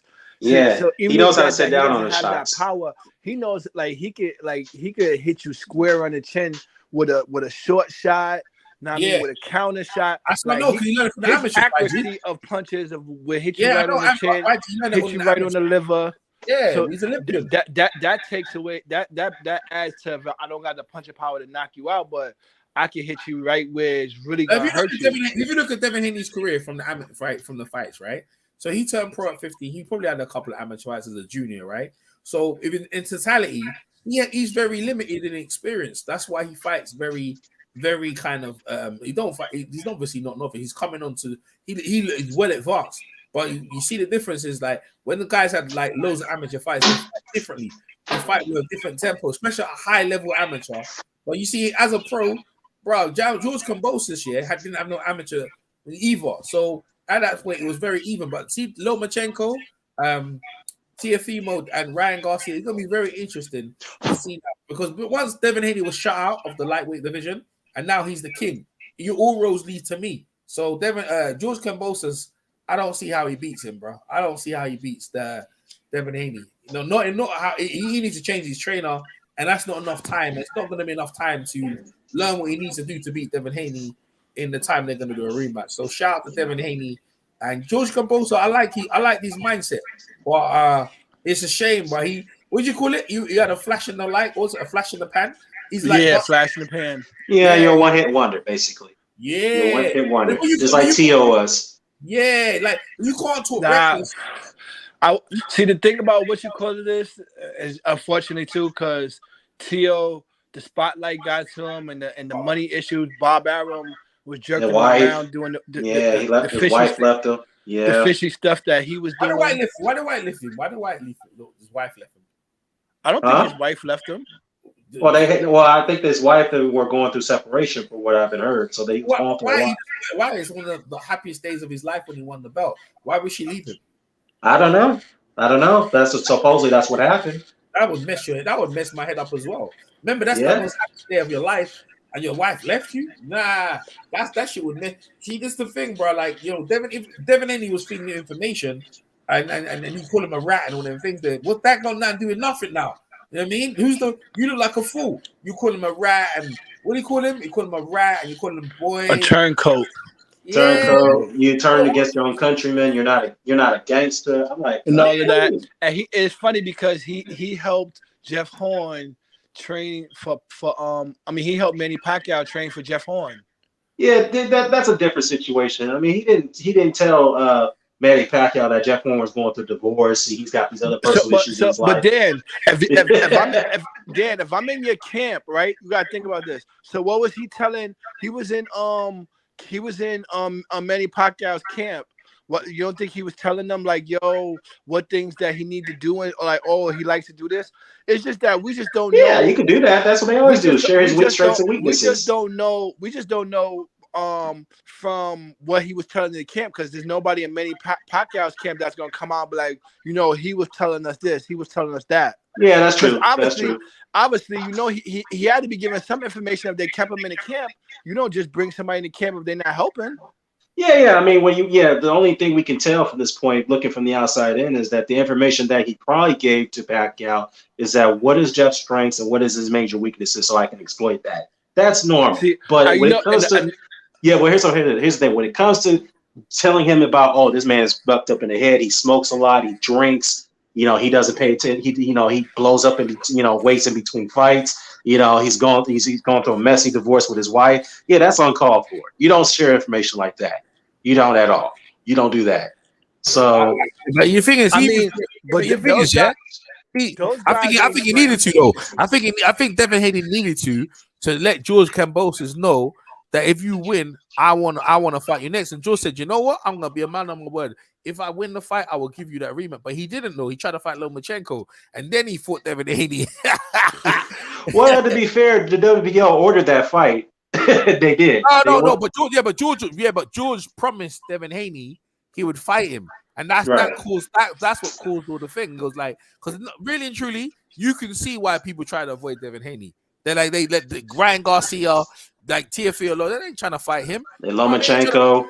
Yeah, like they ain't trying to fight him because it's like, yo, this guy, oh man, he's this, he's that. But this thing is, now he got the belt. You have to go see him. You have to go see him now. Exactly. You got to go see him. He's got Bob Arum behind him. So now he's powerful. And see Eddie Hearn, and YG made a good point. How come all these big fights happen without Eddie Hearn? Shit, you know what I mean? That's the thing. You got to start questioning that. It's like, why is it that it takes his fighters to leave him to make big fights? It just, Eddie Hearn's, and I mentioned this earlier. It's like he's sitting there thinking, look, I don't know. I mean, they just want to freeze me out. I was like, nah, Eddie, nah, man, mate, nah, man. It's I think it's part of the problem is you. You're an egomaniac. You think you have to control the whole situation. You cannot do that, man. You have to give up concessions to make fights. And you bump your gums too. Yeah, exactly. This is why. Go ahead, Dan. Sorry, go ahead, Dan. No, yeah, this is why part of me blames. He's partly responsible for why we didn't get Wilder and Joshua. Yes, Wilder was partly responsible for that too. But there's blame on both sides. I think Hearn was the one who wasn't willing to concede anything with Wilder, because Wilder would say, "Look, I want 50-50, but look, I will concede. I understand your guy is the A side. I'll give him the bigger split. If I beat him in the rematch, I get the higher split." That's standard and that's fair. But Hearn didn't want to do that. He said, okay, fine then. You want me to fight Dillian White? Then guarantee me in the contract that should I beat Dillian White, I get Joshua next. Hearn didn't want to do that either. So it's like, what the fuck? Then how we make the fight then? He should have fought Dillian White. He should have fought Dillian White for free. So that, you know how that would have went, right? You know what I'm saying? Hey, shout out to my man. If you don't know, check out my man's channel, 86 Boxing. Yeah, he got all the old school stuff. And he actually got like their faces and stuff like that, where them actually talking, their face movements and everything like that. And he gives a little bio on all the legendary guys. So check out my man 86 Boxing. So make sure you guys sub to him. No, on the reals, yo, Dillion's good people, and Dillian and Wilder would have been a great fight. But you see Wilder in his mind, because the whole thing for Wilder, it was like, I ain't fighting him out of pride because Eddie upset him. But if Wilder was smart, Wilder said, you know what? Let me give this guy a shot, bro. And then, because he could have came to England or he could have been America, and there would have been all roads lead to him, because he would have forced Eddie Hearn to do the shot. He goes, oh, what would your excuse been then? What would your excuse been then? But Dillian White went a different route. Wilder wasn't the champion no more. I don't think Wilder's the same no more either. So I think Wilder, when he was on top, he should have fought Dillian White. Now, part of me, Wilder should have fought him and just get him out of the way for free, like you said. But at the same time, though, like my point is that part of the reason why we didn't get the Wilder Joshua fight was in part because of Eddie Hearn. Let's face the facts. He's not wholly responsible. He's not fully responsible. I'm not saying that. Blame is on both sides. My point is that if you are the promoter, if you're trying to make concessions, make the concessions. Yeah, I know people are going to say, well, he upped the purses. So yeah, I get that, but he still wasn't being fair. All he was doing is upping up the purses, but he didn't want to give Wilder a fucking a two-way rematch clause. He didn't want to give him the higher split. Should he beat Joshua? And then Wilder said, "Look, if you don't want me to fight Joshua and you want me to fight White, cool. But guarantee me that if I beat your guy, your guard dog, I get a shot at your freaking king." I I get what you're saying, Dan. But I think even in Eddie's circle and even in Joshua's camp, like they seen that right hand and they like, yo, don't even put Joshua in the same stadium as Deontay Wilder. Like why? For what? We could go and fight Pulev. We could go and fight all these other guys and make money. Big Bang Miller may not punch as hard as Wilder. So I get it. What like if you not I'm being totally honest. If I'm managing AJ, why would I put him in the ring with Wilder with somebody with a big hand right hand like that? Why? Yeah, I mean, good point. Like that's why I totally agree. I totally agree with EJ when he said after the draw with Fury, Wilder should have never fought him again. Never. Because for what? You got to think about it. The man was he was basically still kind of out of shape. Why would you let him go get 3 more training camps and then come fight you after that? By then he's gonna be back to his old self. Yeah. In fact, he wasn't even in line. So I'm getting some feedback for one of you. Put yourself on mute for a sec. That's fine. Hold on. Yeah. He wasn't even in line to fight him. That was Shelly Finkel. Shelly Finkel was the one who messed up Wilder. He's the one who said, "Look, get Fury, go over there and coast him up. Bring on that dead body, build him up." Fury's smart. He said, "Okay, I'll fight you, but let me have a couple of warm." Wilder shouldn't have gave him no bloody warm ups. So yo, take the fight or get the hell out of here. And Fury said, "No, all right, and cool. Stay there and take 10 years to get yourself back up and bet yourself." Wilder helped him, man. Wilder says, "All right, I'm gonna be fair." See, Wilder was the one who built Fury. He's the one who made Fury, help Fury to whip his own ass. Like, listen, AJ, right? When it was Fury, they didn't give him nothing. They ain't giving Fury nothing because the more you give him, is the more he'll whip your ass. You know what Eddie Hearn was trying to do? You know what they were trying to do to him? They were trying to put Fury in the gauntlet if he signed with them. Eddie Hearn wanted him to fight Tony Bellew in his return fight, beat Tony Bellew, then you fight Dillian White. After you beat Dillian White, then you fight Anthony Joshua. Eddie Hearn wanted to soften up. He wanted Fury to be softened up. That's what he was trying to do. Yeah, but Eddie Hearn could have signed Fury. He could have all the heavyweights, right? Eddie Hearn could have signed Fury. Fury wanted to sign with Eddie Hearn. Eddie Hearn said, "Nah, I don't like the opponent." Eddie's a fool. Because all he should have signed Fury. Let Fury fight wherever we fight on Sky Sports, or they're gonna give me stick. You should let Fury fight because Fury would have put entertainment. Let them fight them and build the fight between him and the other guys. This is early days. This is before he went crazy, right? Yeah. He should have signed him and then put him together against AJ. It would have been done deal. But you see, Eddie's a fool, and this goes into what we're saying now. Devin Haney leaves Eddie Hearn, and look, he gets undisputed. Clarissa Shields, Savannah Marshall leaves Eddie Hearn. She's got Clarissa Shields undisputed. What's the other one who left Eddie Hearn and they get? Oh, Canelo Alvarez. He left him and became undisputed. So Eddie Hearn, he ain't getting it done right now. It's like no one. I think Eddie Hearn's being blackballed. I think they're absolutely. He is being blackballed. It looked like Andrade gonna have to leave too because he didn't get the fights that he thought he was gonna get signing over there. All of them. Danny, all the Americans assignment were getting shut out. You know, because that's what it is. Like, ain't no one care about no app. You know, ESPN is big. You know, the world saw ESPN. Everyone saw that. You know, DAZN. I'm on DAZN, and so is YG and me. But really and truly, ESPN's commentary is lit, bro. Hey, Tim Bradley and that team, they do a really good job of, like, you know what I mean? So, ESPN's got a way, way, way bigger outreach than the Zone because they're owned by Disney. But let's not forget that the world, you know what I mean? That's far more outreach than the Zone. They not only have the app exposure, but they also have the terrestrial TV exposure too. So they have a way bigger outreach. Yeah, way bigger outreach. They can do ads. They that's what they do. They do ads. They do everything. The Zone can only do so little as far as exposure is concerned. They can only do very little. So I'm glad for Devin. I mean, to me, I thought it was not a wise move for him to sign the contract that he did. But you got to give him props. He felt he had confidence. He's like, fuck, I'm not worried about what they're gonna try to do to me. I'm gonna beat this guy. I'm gonna beat Kambosos, beat him in the rematch, and then I'm gonna beat your guy Lomachenko. Then I'm done. And to me, if I'm Devin, I would not sign with Eddie Hearn. I'll leave that one alone. Don't re-sign with him. Leave it alone. Yeah, because it's nothing over there in the zone to make him for what? Because even if you move up, the 140 champions on ESPN. That's true. They're all there. 147 if he decides to go there. But you see Bob Byron sneaking in. He's got another world champion.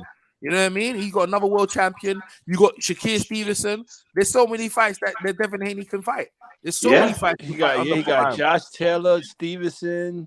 He got a bunch of what you call it, bro. All the lightweights over there. You know, Eddie Hearn. There's no point going back to Eddie Hearn. That's over and done with. I feel Bill Haney done a tremendous job of getting it. And you know, looking forward, Kambosos. It's a shame though, but you know, he put a lot of hard work in it.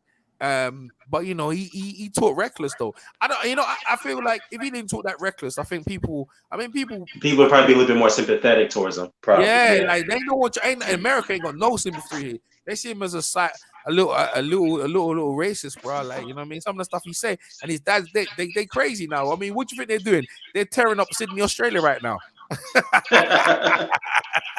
You know what I'm saying, bro? Hey, they better have a plane straight outside the arena to take them back to America, straight out ASAP. I don't think they want to rematch in Australia. Just go back to America, man. Haney should be flying back home tonight, right? Right now. Don't even stay in a hotel. Like his stuff. They like when they left the hotel today. They should have brought their stuff from the hotel to the arena, from the arena straight back to the airport. Everything, bro. Yeah, everything. Like, why would you put yourself in that hostile environment, bro? And that's perfect timing because you know right now over there is really the afternoon, so he can really actually fly back home in the evening. Bro, Kambosos has done a very good job of bringing all the Australians. Rupert Murdoch, who owns Sky, they were all watching that fight, watching a black lynching. There weren't no lynching today, my friend. Bro. I mean, like I said though, man. Like we said though, you know, proud of Devin, man. He showed everybody that you don't have to be afraid of getting robbed if you believe in yourself. Go into hostile territory, go in the man's backyard, the champion, and take his titles away. And that's exactly what he did. And I think if Jermell Charlo is worried about going to Australia and fight Tim Tszyu, he shouldn't worry about that. Do what Devin did. Why he need to go Australia, bro? Well, because the WBA. Well, here's the thing: the WBO ordered the purse bid. So if Tim Tszyu's team is going to win that purse bid, they can bring him over there. Oh, if they win, yeah, cool. If they win, but they ain't gonna beat Al Heyman. Though. Yeah, I don't think it's gonna get to that point. The reason why I say that because Tim Tszyu's actually signed to Al Heyman. He's got a multi-fight deal with the PBC, so I think they're gonna come. Ain't no China. They're not in Australia. The money's over in America now. You know, Tim's trying to do like his dad did, make it big in America, then take a couple fights in Australia. Let me ask you a question. What do you guys think about Devin Haney being Muslim? Alhamdulillah. I didn't know he was. I didn't know he was Muslim. See, Muslim, right? He Muslim. See, that's why he was. He acts a certain way. You know what I mean? They're Muslim over there, bro. I was like, right. He goes, Inshallah. I was like, right. This guy's Muslim, you know. Poor, yeah, I mean, and hey, listen. Next thing you know, he gonna change himself to Haney X. Well, why? I'm serious, bro. You know, he gonna have a Muslim name or something like that. He ain't gonna be Haney Islam or something like that. Haney Islam or something like that. But listen, it was a good night of boxing. I'm happy the guys won, and he put a smile on my face. But boy, you know what I mean? No controversy, and we move on. But last words for Dan the Man first, and then PMC, and then YG. Go ahead, Dan the Man. Last words. Yeah, I gotta say, thanks for having me on, and I gotta eat crow. This is like the second fight in a row that I lost on the prediction, so it's been a while since I've eaten crow on my predictions, but it is what it is. Not everybody can get them all right all the time, but the point is, Devin Haney, you know, he deserves the shine of the night. He earned it. He worked hard for it. He did a great job. It was a masterclass that he did against George Kambosos, and there's nothing more I can say. You know, as far as Kambosos is concerned, I didn't like his recklessness, but hey, I got to give him credit. He gave Haney a shot that nobody else didn't want to, so we got to give him respect for that. And as far as the rematch, I advised George against it, but if he wants to take it, so be it. But hey, let's move on. Congratulations to Devin Haney. He's earned it. He's the undisputed lightweight champion, the first in the Port Bel Air. So yeah, let's keep it going, man. So yeah, that's all I got to say. Nice one, Dan. Appreciate it. Go ahead, Thanks, PMC. Man. You're welcome, man. Go ahead, PMC. PMC. All right, go ahead, White. Yeah, go ahead. Say your words. Keep it good. Go ahead. Talk your speak. Oh yeah, about the fight. No, yeah. Go ahead. Talk your log. Yeah, go ahead. Oh yeah, well, it was what it was, man. I think Devin Haney, man. I mean, I can't really say he's pound for pound, man. If you can't knock these dudes out, man, he's got to step it up, you know. So close the show, man, because Kambosos is ready to go, and he didn't do anything, man. So. Yeah, you got last words, and I ain't talked to you for a minute. See, we be over here talking on WhatsApp. You ain't got your WhatsApp number yet. You don't want to give up your WhatsApp number yet. Nah. Not ready for that. Yeah, all right, fair enough. But anyway, because he was, man, Kambosos. I mean, he was landing those right hands, bro. I mean, because like it was like I can't forget. I don't know. It was like it was between like around 8 through like 10. But he started to land the 1-2 combination. You get what I'm saying? And then he just stopped throwing the right hand for some reason. It looked like he might have hurt his right hand, actually. Who's that, Haney? Haney. It looked like Haney hurt his right hand. Because he started moving it like Leo Santa Cruz. I think it was like the 9th or the 10th or something like that. Mm-hmm. So anyway, I'm not sure. He probably hurt his right hand, though. So yeah, maybe. All right, man. PMC, last words, man. What do you want for Devin Haney and yeah, man? Anything else you want to say? Go ahead. No, that's it, man. You know, so they can do it again. I'm not watching it though. So real? You ain't gonna watch it again? No, man, that shit was garbage, man. He might stop it.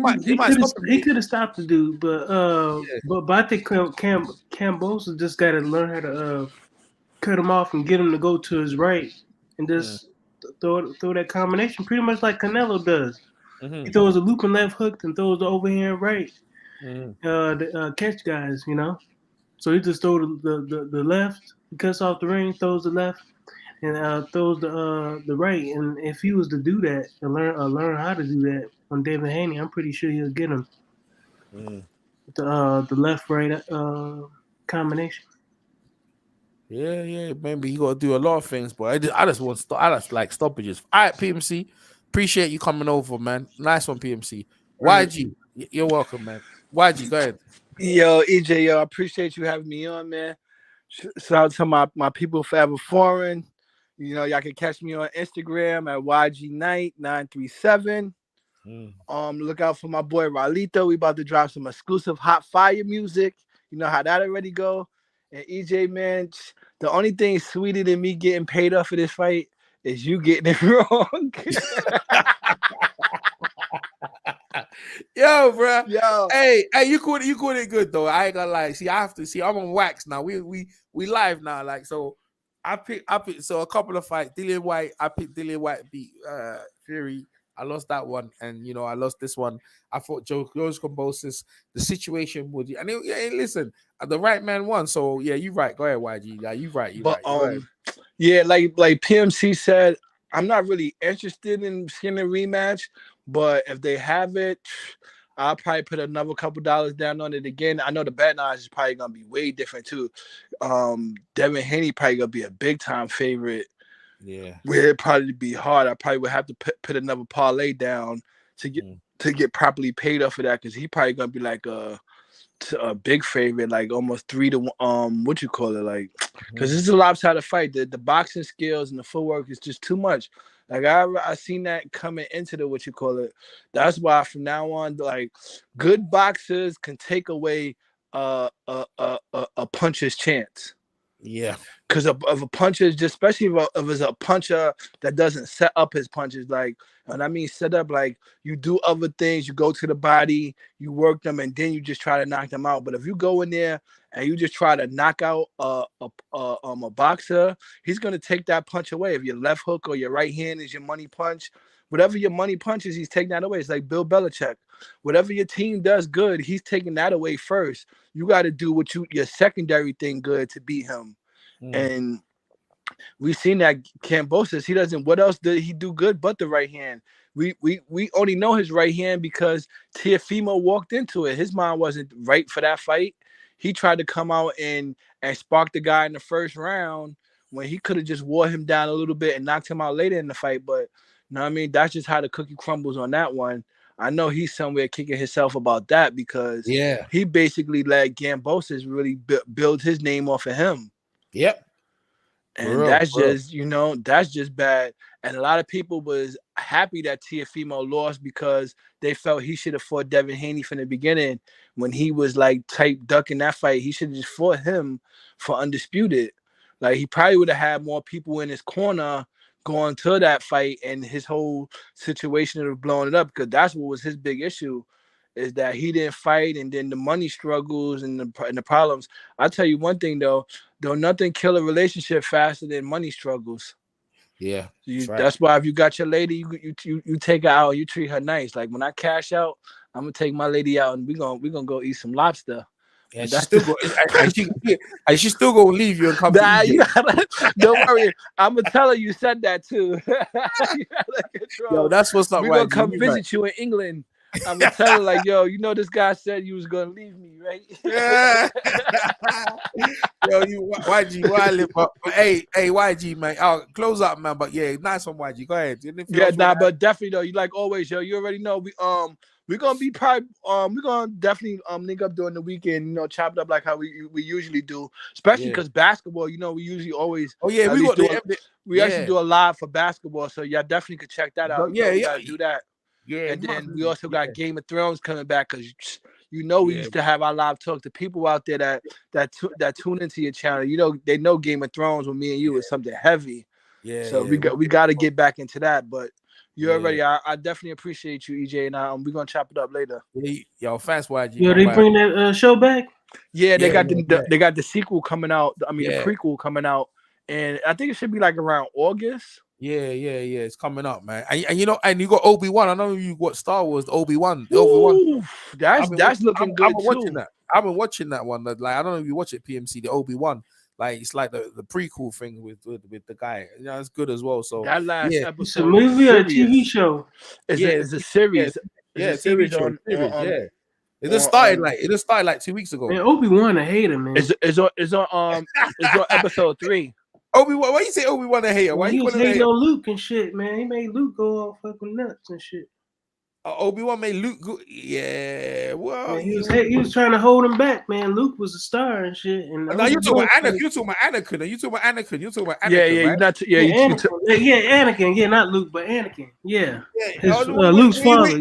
He went crazy, bro. He went crazy. Look at him. No, he was trying to help him out, but I see what you're saying because, and in a way,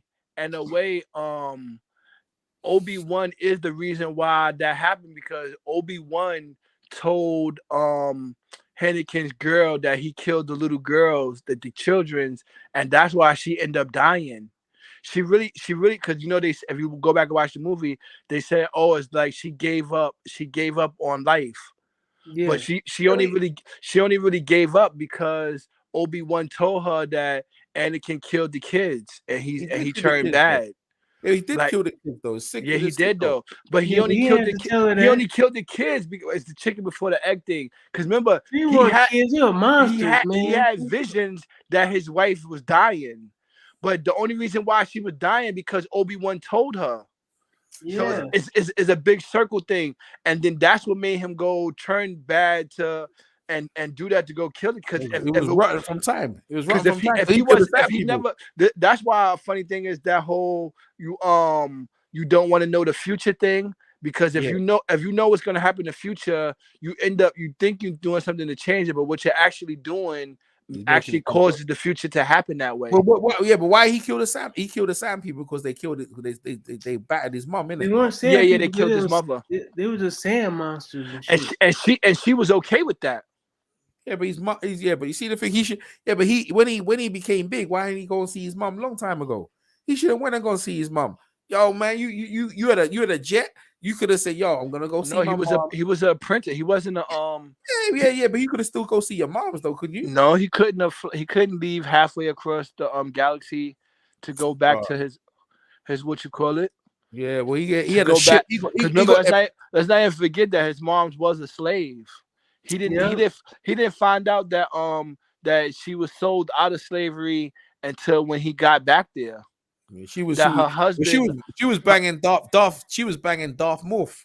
You know what I mean? That's what she was doing. That's where he came from. He came from Darth Morph. That's Darth Morph's kid, isn't it? The little Anakin. So he was evil from conception. You're blaming it on Obi-Wan, like PMC, but he was evil from time. Nah. His father's not the Darth Sidious is not his father. Yeah, he is. Where you got that from?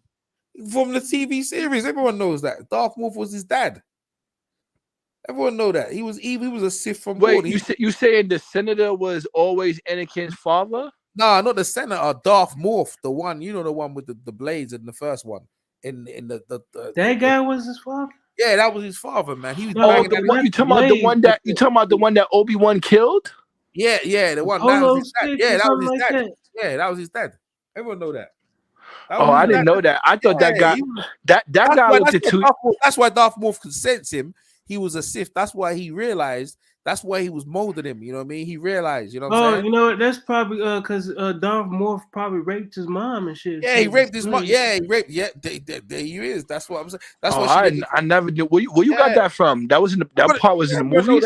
Nah, that was a part of like the cartoon. You know they had the cartoon bits and stuff like that where you cartoons. Yeah, it was like it was like the piece. So they make fun of him. They pieced them together. They pieced it together before the movies. It's like in the Game of Thrones, they had this thing called the Law. It was like this cartoon things before. Dark Moth. Yeah. That's what it was. Man. I didn't know that guy. Oh, that was what you call. I didn't know that he was So he was from that. He was from the same place. Because you know it's funny because Anakin's mom's them they was always into slavery. So before she got he banged her because he was born in this. Anakin was born a slave. Oh yeah, he banged her and when he banged her, he put her into slavery. That's what I'm trying to tell you. Just banged her, man. And that's why she got. That's what she was shamed, in it. She was shamed. That's what when they asked, because you see in the first one when he asked about that, she don't want to talk about it. She don't want to talk about it. That's why the senator consents. Remember, because he's a supreme Sith, and the Siths know other Siths, so he could tell that the kid had something in him. He could tell. But see, Qui-Gon thought he was a Jedi, but no, he wasn't. He wasn't. Because I can sense the Force is strong in the kids. He thought he was a Jedi, but it wasn't. He was a bloody Sith. But I think everybody. I think you learn how to be. You learn how to be like the. Yeah, but he's too old. Yeah, but they're too old. Yeah, but when if you're too old, so it's like when you. Man, that ain't his dad. Yeah, he's his dad, man. Yeah, he's his dad. It's some guy named Shimai. Nah, that's Darth Morph's name, man. Shimmy, whatever his name. That's his Darth Morph's name. Oh, really? Yeah. That's his dad's a I don't think that guy's from the same planet as Anakin. I think Anakin. Yeah, he was a Sith, man. I know he was a Sith. I'm telling you, he was a Sith. Oh no, that's his mom. That's his mom's name. Yeah. I think you just you call it because I didn't make it up. I'm telling you, because I worked it out. Yeah, because I worked it out. I get what you're saying, but what you call it had a chance of being the Sith Lord too. Who that? Count Dooku. He was a Sith. He became he was a Jedi, and then he lost. And then that guy, that's because what they do, the Sith Lord, what's his name again? What's his name again? Chancellor Lloyd, whatever his name. I don't know what his name is. Yeah, he's really good at manipulating good people and bringing the evil out of them. That's what he does. He bring out of them. So if you're a Jedi and you're not strong with the Force, then he'll manipulate you. That's what he does. You know what I mean? But you know the funny. I mean to cut you up because I just remember too. You know the funny thing is that man, they said the Emperor was his father. Oh yeah. Yeah. No, you know the funny thing is that Count Dooku wanted Obi-Wan to join him to kill the Sith Lord. That he knew that what you call it was the Chancellor was the Sith Lord, and then the Chancellor, what he did is he got himself caught and made Obi-Wan and them come save him. Yeah, he killed. I know, to kill him. To kill which and he basically set up Count Dooku like and then which guy said kill him, and then when he said it in the Sith Lord voice, Count Dooku was even what you call it? Right, The yeah. funny thing is if Count Dooku was smart, he could have when the Chancellor was right there. I don't know why Count Dooku never just killed the Chancellor when he had the chance right there. Yeah, well, he didn't understand that guy's devious because Count Dooku was trying to kill him. If you look at it, yeah, Darth Vader was trying to kill him as well. Everyone was trying because the Sith, yeah, they're greedy. They all want to be on top of each other, so they ain't got no loyalty to each other. So all they want to do is kill each it's other. only supposed to be it's only 2 Siths at a time though. It's the Sith Lord and no, apprentice. no, that's the apprentice. But what I'm saying is, yeah, you have 2 apprentices, but there's no, it's only one. You can't have 2 apprentices at the same time. No, I'm not saying about prayer. I'm saying there's more than one Sith in the galaxy, bro. In the galaxy, there's more than one Sith, but he was about 2. Yeah, no, in the galaxy there was only 2, Darth Morph, and there was the other one. But then what he does, he can change someone into a Sith if he can sense the Force inside. That's what I'm trying to say about. No, but he can only do that after he remember, because in part one, when they do kill the guy that you thinking is Anakin's father, they remember what you call it? Yeah, good point. It says it like did we kill the apprentice or did we kill the master? Yeah. You're right, because it's only, remember he said it's always only 2.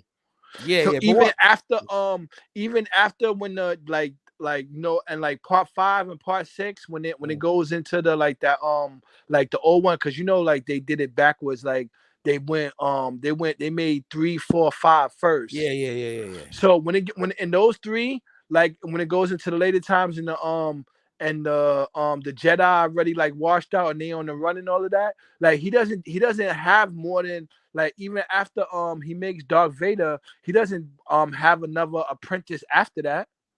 It was just the Sith Lord and Darth Vader. Anakin. He made Anakin. That's what I said. He prayed on Anakin. He prayed on Anakin and turned him. But what I'm saying is that when it comes to them people, they're corrupt, because even Darth Vader wanted to get rid of the Sith Lord as well, because that's what they do. They kill each other to get on top. To be number one. After I'm how long am I gonna be the apprentice before I become the because even Anakin had that problem. Yeah, but that's the way of the Sith, though. Yeah, that's the way the Sith. No, but that's just the way. Period. Because nobody. They're evil. That's how they do it, though. That's how it's set up. I'm talking about even good people. Like how long am I supposed to be under you for you to be what you call it? Like you have that. That's why it's hard to be in a group, because that's why the Jedi. How long can one person be the lead? Like because that's almost like a dictatorship if it's one person the leader for forever time, and like eventually the people want to grow and outgrow you. You can't have somebody under your wing. They hold, like, that's not gonna work. You can't, like, because you're gonna have a grown man under your wing. Like eventually you gotta let that guy go. That's what the thing. This is what happened. They had like the Sith Wars or something like that. Yeah. So they had the Sith Wars, and so when after they had the Sith Wars, it was one of the Siths that said they can be only they started going by apprenticeship, because I guess it was too many, and they started having the wars and shit. So he just wanted to be like and it's the mentor one up becomes strong enough, take the the master out, and then they just continue the cycle, and then like a transfer of power and shit like that. But it's to keep their numbers few.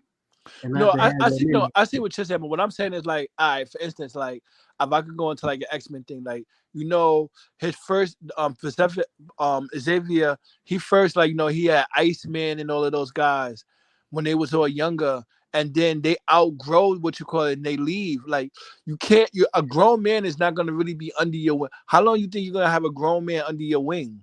He's a grown man. You can do that with a teenager. That's why Palpatine wanted him to get in that last Star Wars. That's why Palpatine wanted what's his name, grandson to kill him. Yeah. What's that guy's name? Luke Skywalker. Yeah. Yeah, but he wanted him to kill him to he was. Take his place. Yeah, he wanted to kill Darth Vader. Yeah, that's what. And then Darth Vader wanted him to kill him. That's how they are. They're bitch asses. That's how they are. They ain't got no loyalty. But anyway, man, we can go on this for sages. Yo, I'm about it. Because I mean, if you don't, we might so. Hey, PMC, make sure you watch Obi-Wan, and we could probably have a conversation about. Oh yeah, we could definitely, because this is about to take off. It's only on episode 3 right now. Yeah, episode 3. So watch what? Episode 3. Obi-Wan. That's what we're talking about. Yeah, you want me to see the link? You watch it. It's on Disney. It's on Disney. You got the Disney app, right? I think I got it on this PlayStation or something. Yeah, because that's how I got the Disney app, ESPN Plus all on one bundle for $20. Oh, really? Yeah. If you want to watch, go watch that PMC. Check it out. Yeah, that's good. They got a couple of things. I didn't watch that Moon Knight thing. Whack.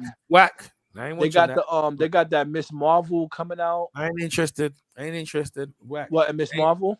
Yeah, I ain't interested, man. Let's whack. I ain't interested. Listen, even in Star Wars, they got the black woman in it, PMC, and everyone's complaining about the black. She is bad, bro. She's evil, bro. She is evil, bro. She is evil as hell, man. Like, she's a lesbian, but I think she's a lesbian. But she is evil as hell. I ain't never seen no black woman. Yeah, man, they killing Star Wars, man. No, but this woman is they bringing it back to life. I like this. Nah, man, they killed Star Wars, man. They killed the whole Anakin Skywalker, man. This woman's bad. Yeah, I know. You're right. Because the Disney is ran by a woman, though. Yeah. They got the women in there. And why? I know why you don't mind that, but but you see the black woman in it. She wanted to what, bro? I ain't gonna lie. Me watch. I want her to die as well, but she is that evil, bro. She cruel.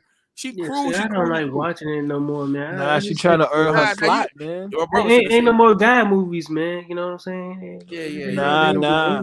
She trying to earn her spot next to Anakin. You watch your PMC, you like. I'm telling you, if you watch it, you like. Nah, you gonna like it. She's you gonna like it. Everybody. I ain't gonna hold you, EJ. You saying she's what you call it, but if you're in Anakin's shoes, you want somebody like that by your side. She's going to the extra mile to get Obi-Wan, because she knows how bad Anakin wants to kill him.